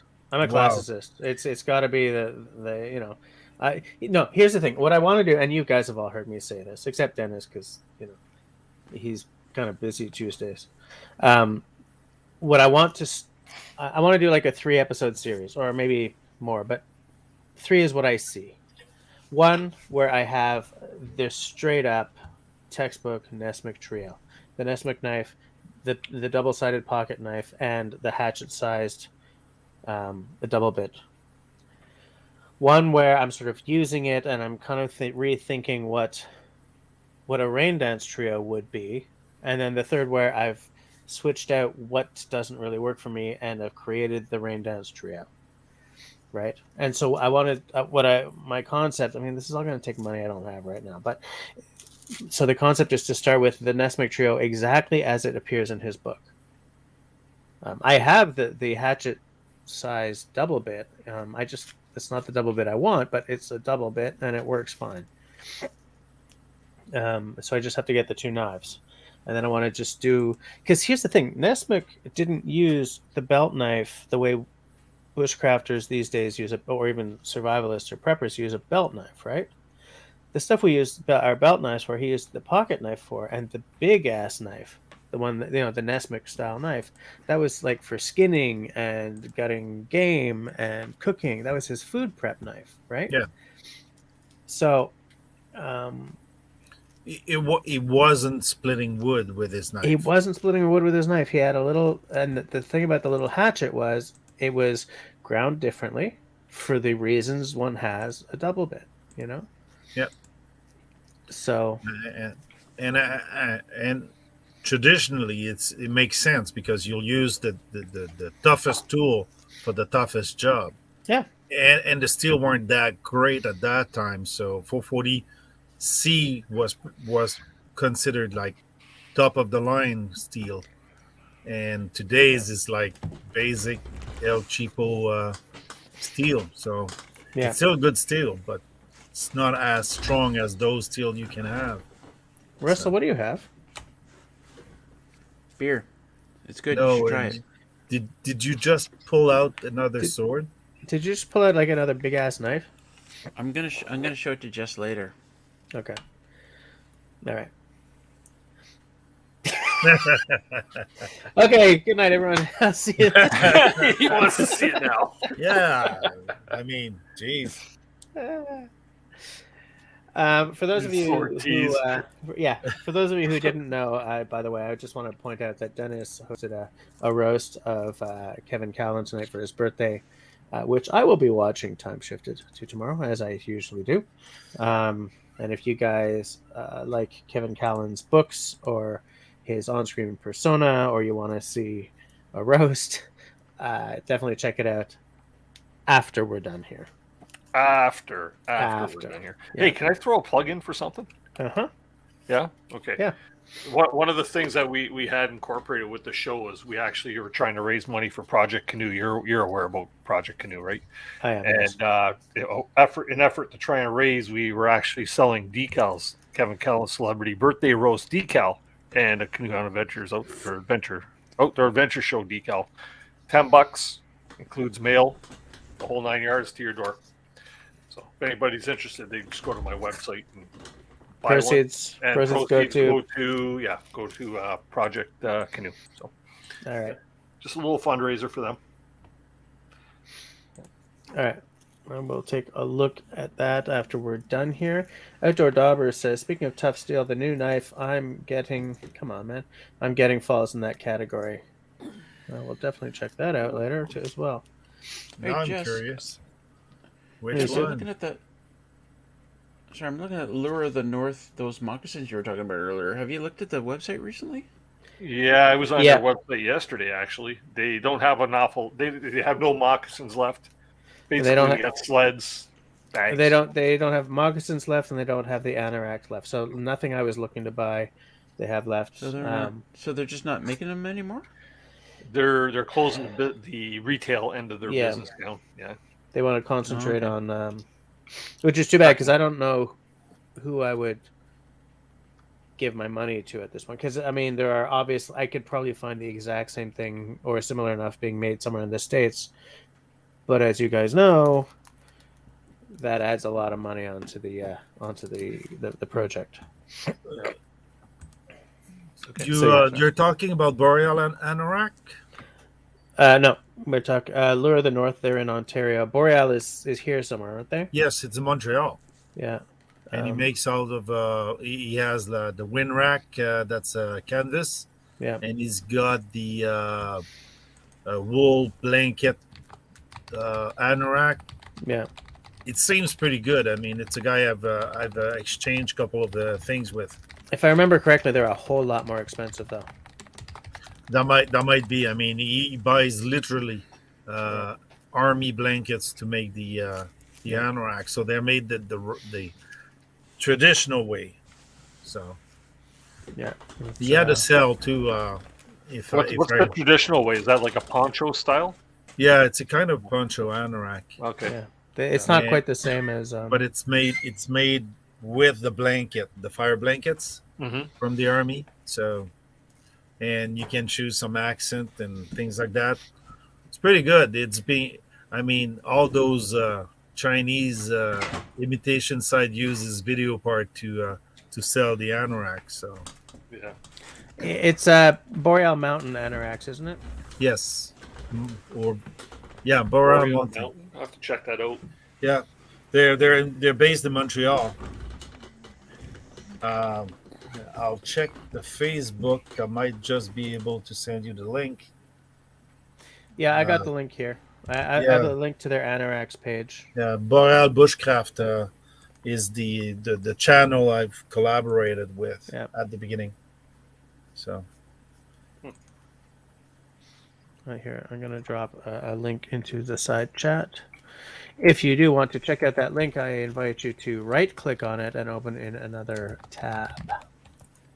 for the next 5 minutes, and then you can click If wherever it the hell goes you into want. if it goes in there, I think it automatically opens in a Does it? outside tablet. Yeah. Nice. Well, Yeah, I mean, these anoraks Yeah. don't really match the Lure of the North ones. I mean, they're pretty cool in their own right. They are also more expensive, I feel. Oh But my yeah, gosh, yes they are. nice stuff. Yeah. And I don't think they sell a do-it-yourself kit the way Lure of the North did up until no, yesterday. it's they made it out for you. Yeah. It's a bit inspired from the Inu's clothing. So Yeah.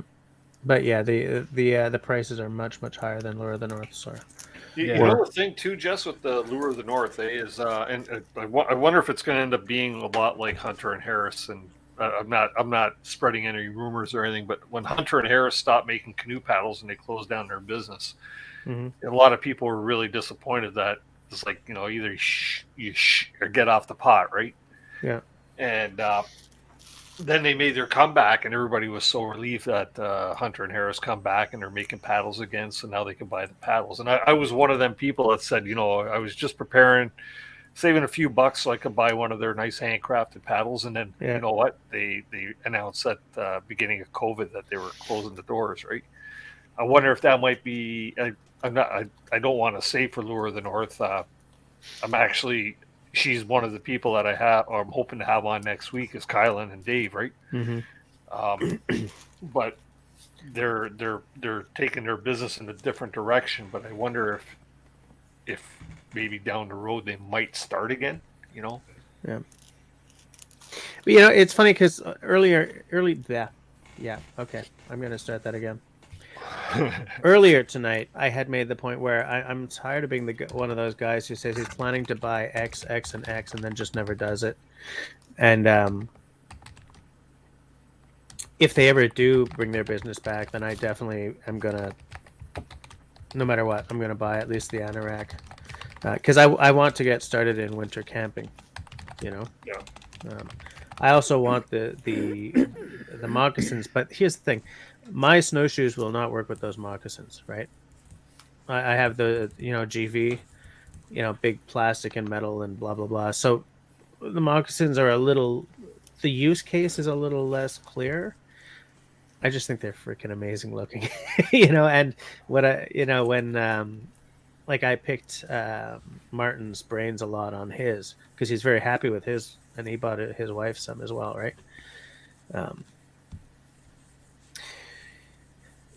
But just wanting something because it's cool should not be reason enough to spend that kind of money on something, right? it's exactly the topic of tonight, isn't it? Yeah. Absolute. For moccasin, you can come to Quebec City and they Wendake, Villageron. You'll find some, but maybe not as per the Lure of the North. They're more like traditional. But I mean, I can even just go across the river here to Gachnawage or up to Ganasatage. Same deal. Yeah, same thing. I mean, yeah, you could get something local. I like the Lure of the North because I can make it myself. Right, it's a kit.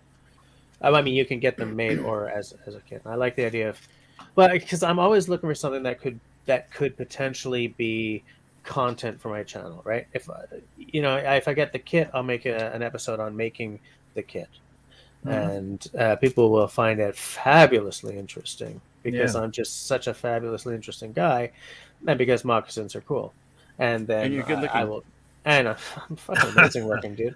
And, Show them the picture. Show them the picture. the one that you drew. Oh yeah. And then you can follow on with the kit from.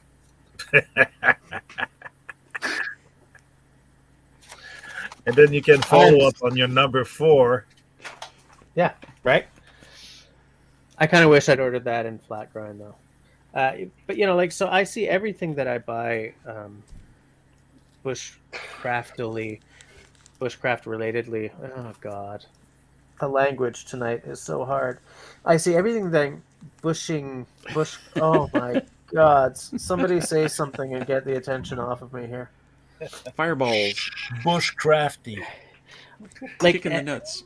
all the outdoor gear that I buy these days, I have at least at the back of my head the possibility of it being a good video subject. And I haven't done I haven't built anything for the channel in a long time. I think the last DIY thing I did was the handle on Camille's knife. You know? So I was going to cut us off because it's 11 o'clock, but then I went from 17 people to 19 people. So I'm going to Dennis hang just out. got here. Dennis just got here. Dennis just got here. Dennis, and in he all hasn't- honesty, is ready for a nap, man. I've been stressing for 2 days over tonight's show. So, Yeah. And Dennis hasn't had any chips yet, so my chips are already long gone, Russell. Yeah. I ate them during the green room. Dennis, but you're supposed Sorry. to come on and eat chips. Actually, they were Miss Vicky's spicy ketchup chips. Good night, Simo. Good night, Simo. I miss chips. Six mo- I do miss chips. Oh, sorry, Jess. I shouldn't have said that. Okay, no. You're hurting me, but Sorry, dude. I probably shouldn't be eating them either. I'm afraid to. I gotta go get my blood work done this week. So I get that tomorrow morning, so I'm So dry we'll- tonight. That's the reason. we'll stick it out until 11:15. All right? How's that? Yeah. 11:15. Gotta go do that tomorrow morning. So Right. I don't care about tomorrow. I have so much to Well, do tomorrow, but I don't care. some of us scare. Yeah. Some of us have to work for other people. Yeah. oh gosh. You know what, Jess? You totally need to buy a huge property off grid with lots of diversity and build a cabin. And I'm sorry, I'm just describing my life to you. That probably sucks. Oh God, you're cutting me deep here, dude. Because I I kind of thought you were, I can you were continue. giving us the recipe for success and taking Sorry. good retirement. he's giving me the recipe for Sorry, a I- happy Jesse. That's I was for only sure. half done actually, and then build a workshop where you can have a great big workshop for building furniture and crap. And You know what I'd like to build in that workshop? I'd love to make a cedar strip canoe. Just a 16-footer, right? Nothing massive. But I would love to, yes, Door Dauber, send the pic and I will show it. I would love to build a cedar strip canoe. Like, I would buy a kit, right? I'm not magic. There's a place somewhere here in Canada that sells cedar strip canoe kits. I don't remember what they're called, but I want to do that so bad, you guys. Hurry up before they go out of business. Yeah, right. Yeah, another one. Eh? Yeah. Ah, well, it's gonna be the trend of the next days. Hey, Dennis, do you Yes, have any sir. of the scuttlebutt on why Hunter and Harris stopped making those paddles? Well, they stopped making paddles, Yeah. or a particular paddle. Well, why they stopped? Hunter and Harris stopped the business for a while. They just they were going through some life transitions, I think, and actually Milan actually covered it in the show when he was on there a few weeks back. Oh, did he? But yeah, it was about restructuring, and they were making those laminated paddles, you know, the multi wood pieces, and they switched they narrowed down their selection to just basically 3 cherry paddles now. Yeah, because the website does not at all match what it used to be in terms of selection. No. But yeah, but they do. He does do nice work, and he switched from more of an online retail to. I don't think you can even buy his paddles online. You have to basically buy them through a couple of suppliers that they retail his paddles now, right? I'll be right back. Sure thing. Yeah, it looks like I am going to have a much harder time getting one of them if. Open invitation to. It was last night a visit to go camping and build furniture here, pal. Yeah, I know. I need to hit the woods. You guys wouldn't not believe. I put it in writing. 6 hours to my Yeah. place, Jess. I'll take you out to the day camp. Yeah, I'm Why gonna. would he go all the way to Dennis's place when he can just come here? I'm Dennis, gonna We do could both stop of and those see you on trips. the way. Yeah, I'm gonna do Dennis, both of those trips at some point. No, I won't Dennis, hoggle all to myself. You if can have Dennis, some of Jess.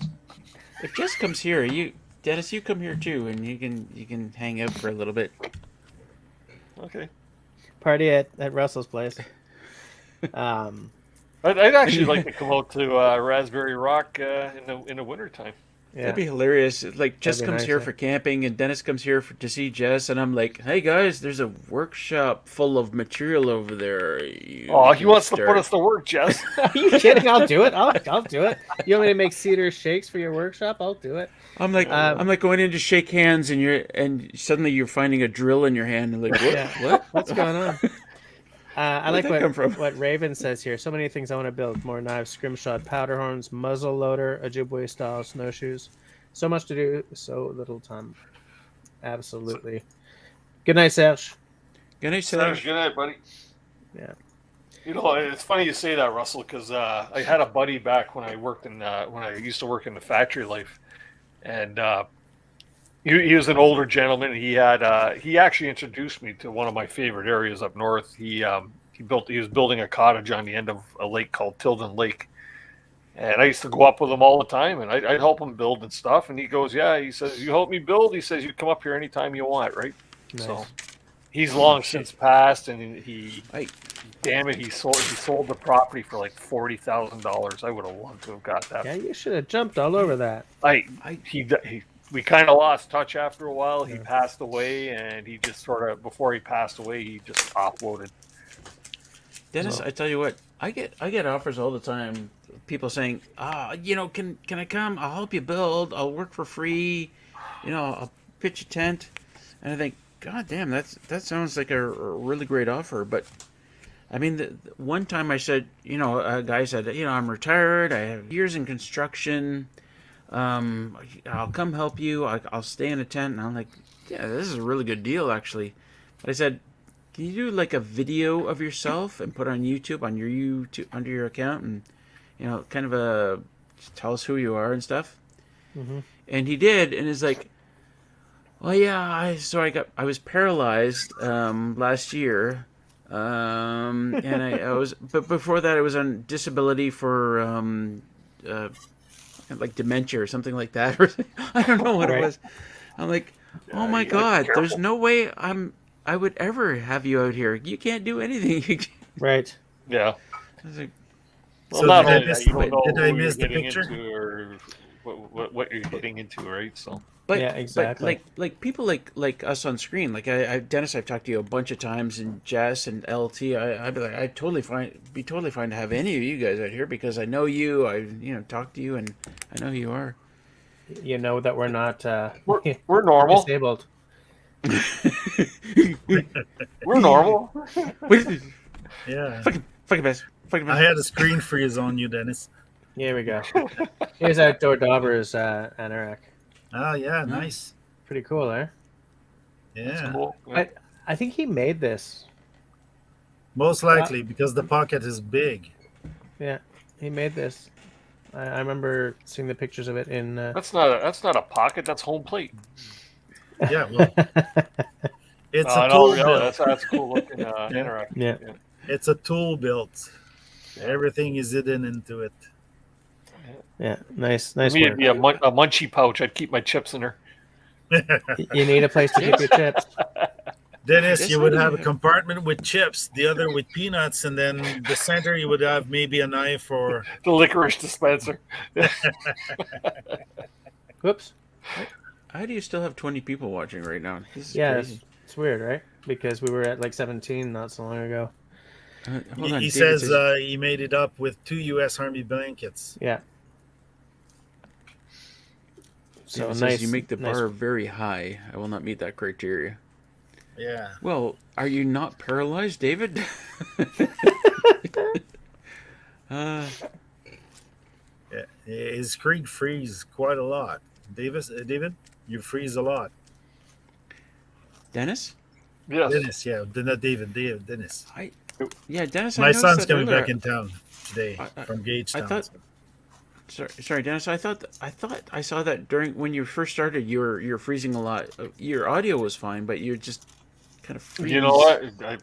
The last few couple seconds. of weeks, I had pretty good weeks for my internet, and as soon as the crap weather hit us, hey, we got this dumping of snow a couple days ago, Right. and yeah, the internet's been cutting out like crazy, and the cable company just does not want to acknowledge the fact that I'm having issues with my freaking. Before tonight's show, I was running a ping test, and I had like in about 3 minutes, I had 50 dropouts. Wow, that's not good. No, it's not, but they don't want to recognize it, right? So- no, we're doing our own tests on our end, and everything seems to be fine. It's like yeah. Dennis. I'm so tired of beating my head against the wall with the. Who else internet serves your providers. area, Dennis? Huh? Dennis. Who else serves your area? Wait, We Russell's- got Bell and we got Kojiko. Dennis, who are you- Bell doesn't serve our area with the ultra high speed, and Kojiko does. But Kojiko's been the root of my evil since we moved here in 2000. So Dennis, who are you on right now? Kojiko. Cogeco is a cable company, but that's I would- Canadian only. I would keep calling. I mean, we had a similar problem at our new condo in Aurora. Aurora. Like we were having problems, dropouts. I tried to do a live stream there. In fact, that one night we were voice video chatting on Discord. Huge problems. City Girl called. It was the third time she called, and somebody came out and said, "This is all wrong. This should never be like this." You know, he fixed it all up, and now it's like perfect. It's perfect internet there. Really? Eh? Yeah. I would I'm keep gonna have to calling do in. something. Maybe I'll And- start barking up their tree every single night there for the rest of the week here. And Dennis, let me tell you something else. I'm on Explorer.net, and I've called the I'll be right back, helpline, guys. over and over again. I eventually found the executive who the executive was, and I found all their email addresses, and I emailed all of them saying, "I'm a YouTuber. Here's how many subscribers I have. Here's what I do. Can somebody help me out?" And I got a call or an email from the the director of VIP services or something like that. That's not what it was. It's something like that. Yeah. He's like, "Hey, Russell, I'm gonna help you out." Yeah, and I had a direct line to this guy, and he was just in charge of people like me, YouTubers who had influence and who have, people who listen to them. Because a lot of people like us, there are a huge ton of rural people who are like, "I need help. Who do I go to? Where I need internet," kind of thing, right? Yep. And this guy was great. This guy was plugged in. He could plug himself right into the tower. He's like, "Okay, I'm watching your network right now. I'm watching your bandwidth.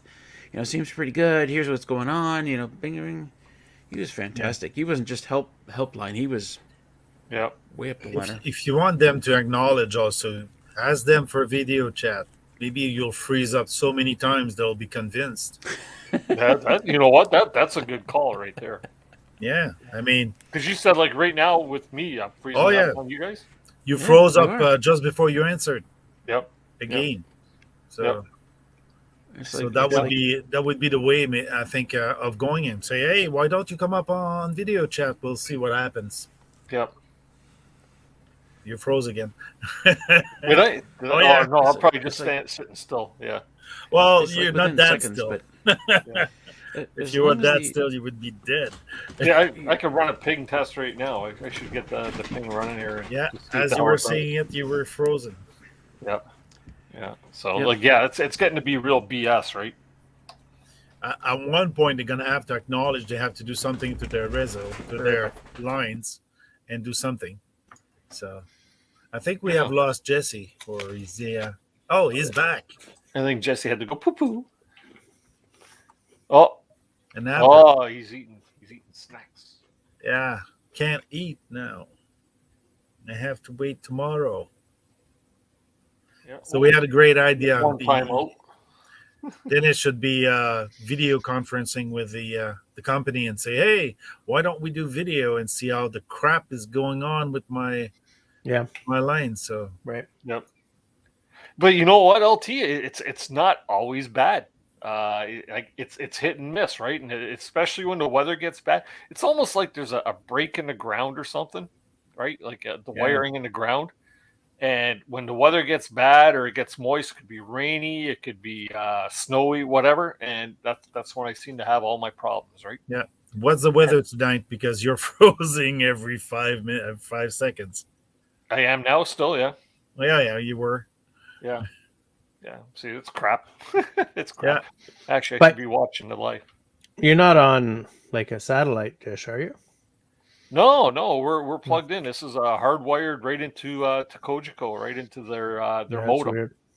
That's weird. So So there's something wrong with the cabling somewhere. there's something wrong with something somewhere, right? And like I say, they just do not want to acknowledge it. They keep saying, "Oh, we're doing our tests on our end and everything is okay," but it's not okay. Yeah. That's why the video conferencing should be. Yeah, there we go. should be on Freezing up because- again. Holy crap! Yep, Yeah, you're freezing again. I'm And- watching the YouTube part now. And Yeah. And sometimes with some company, they have high-speed internet, but you're all plugged in the same hub. So if there's 50 of you on high speed, you might have some problems. yeah. Yeah, I'm gonna. Yeah, tomorrow I'm going to. The thing is, I wish I could have them on the phone when I'm actually like on a show like this or something, right? But you're recording the show, didn't you? Yeah, the show is recorded. Yeah, and you might want to use this extract, send them. Yeah. So You can you do would that have a ad good hoc. example of how many times you cut out. Yeah. That's a good You point, know what? actually. If I do an internet speed test, like if I run that right now, and this is under stress too, right? Let's see here, my internet speed test. I'm at like 86 for download right now, 87, 86. And let's see, it's my upload that my upload is supposed to be up around 20. I'm like 1.5, Oh my 2, 2, and this is like the ultra high speed that I'm paying for, right? Yeah. Oh, yeah, 87.1 and 2.31. This is crazy. 2.31 is more than enough for StreamYard, but And apparently not right now. It isn't. Yeah. there's something else going on. Well, have you eliminated, your own PC there as a problem, or are you on Wi-Fi? I got a brand new high speed gaming PC. Oh, wait a minute, Dennis. Yes, Are you wired from your computer to your router? Or I you... am hardwired. Yes. Oh. Yeah. Is anybody hardwired. doing what? Dennis, I'm is on anybody Wi-Fi. is anybody doing Wi-Fi while you're doing this right now? Nope. I'm doing Nope. Wi-Fi. Wife's in bed. My phone is on Wi-Fi, but it's not doing anything right But now. that shouldn't even really, because if you're wired to your modem, which I am as well, because I was tired of having buffering issues. So Simone came over. We ran wires down through the wall to the basement. I don't get it. You shouldn't be having these troubles.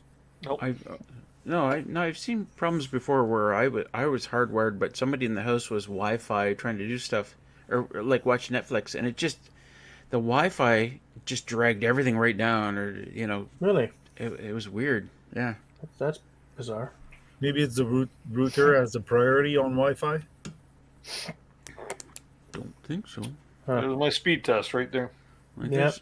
there's- I mean, right now I'm putting out, Jesus, not even 500 kilobits. I mean, StreamYard should be fine. Yep. Interesting. Yeah, that's what I say. I just don't understand. Look, isn't that beauty? Look at that. Yeah. Wow. Not even Struggling. one. Now this is under strain too, like because I'm uploading the StreamYard, right? But yeah, 2.7. Yeah, but come on, Should be man. more than enough. Dennis, can you bring up your network monitor? Like are you on Mac? No, I'm on PC. Yeah, can you bring up your task manager? My desk manager? Yeah, your task manager. Oh, Task task manager? Is that Control Alt Delete? Control Delete. And then go to Performance. Is that what it is? Task Control manager. Yeah. And then go to Performance, and then click on Ethernet. Hold on a sec here. We got Here, let me time my I still got the ping test running.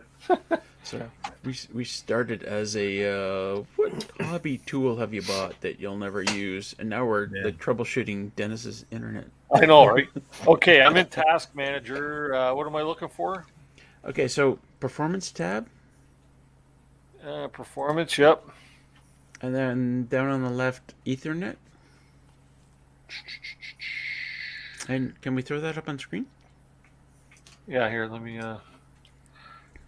sure. Maybe we This should is- be doing this- this off air. This is my this Ethernet thing is my go-to. I have this window open so much when I'm doing stuff. Here. No, go down and click on Ethernet there on the left. Over here. That. Yep. So look at you. You're sending over 1 megabit, but for some reason, you're still freezing up. I don't know. Is 1 megabit any good? Yeah, it's plenty. It's way more than I'm sending right now, but you're still freezing up. So that might not be an internet issue. That points to me as a PC issue. But he's dropping down to half. He's still over a megabit. I'm showing 400 kilobits right now. Like,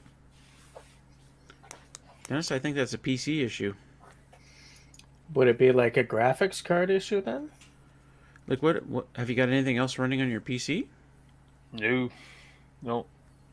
We got, Is that a new one or is that an old one? yeah. No. This is it's under a year old. It's it's an Acer Nitro 5. It's a gaming PC, right? Yeah, I've got a Republic of Gamer, basically an Acer. Yeah. Yeah, I find it odd. I don't know. I really don't know. It bears some investigation. Yeah, this bears at least a Google search. See, now I'm below a megabit. I'm down to like 900 kilobits. It's Look what still Chris running. just said. Looks like RAM is 3/4 capacity. Clear the cache. My RAM is 3. Where's that?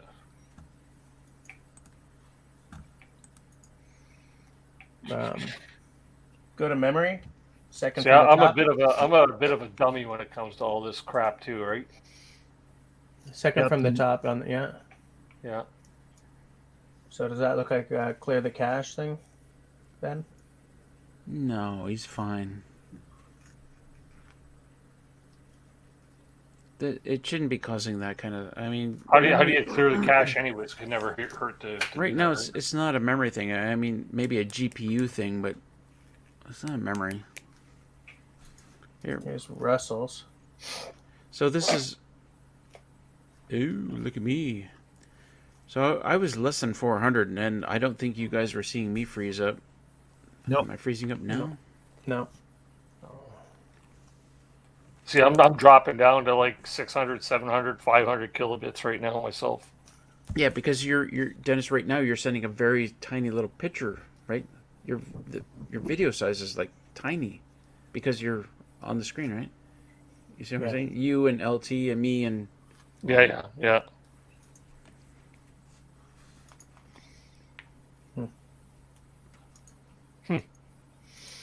I don't know. No. That's what I say. It That's what I say. seems to be the same problem as the Macken Frankenstein of Jesse. Totally different problems. No, I mean the same unbelievable can't find it problem. Yeah, well. So agonizing. It's 11:30. Yeah. All right. Be going. Yeah, 24, but close enough. Yeah, there are still 19 people watching, but I mean, I have to work in the morning, and LT has to work in the morning. They're courageous. So there it goes. It's a mystery. So I just want to say thanks to everyone who's hung out to the bitter end tonight. It's good to see you all here every week, hanging out for like 2 hours plus. So have a good week between now and the next time I see you. And also between now and the next time I see you, stay safe, stay sane, stay healthy, and be kind to one another. Good night. See you next week. Good night. Keep the adventures alive, everybody. Good night. Peace out. Cheers.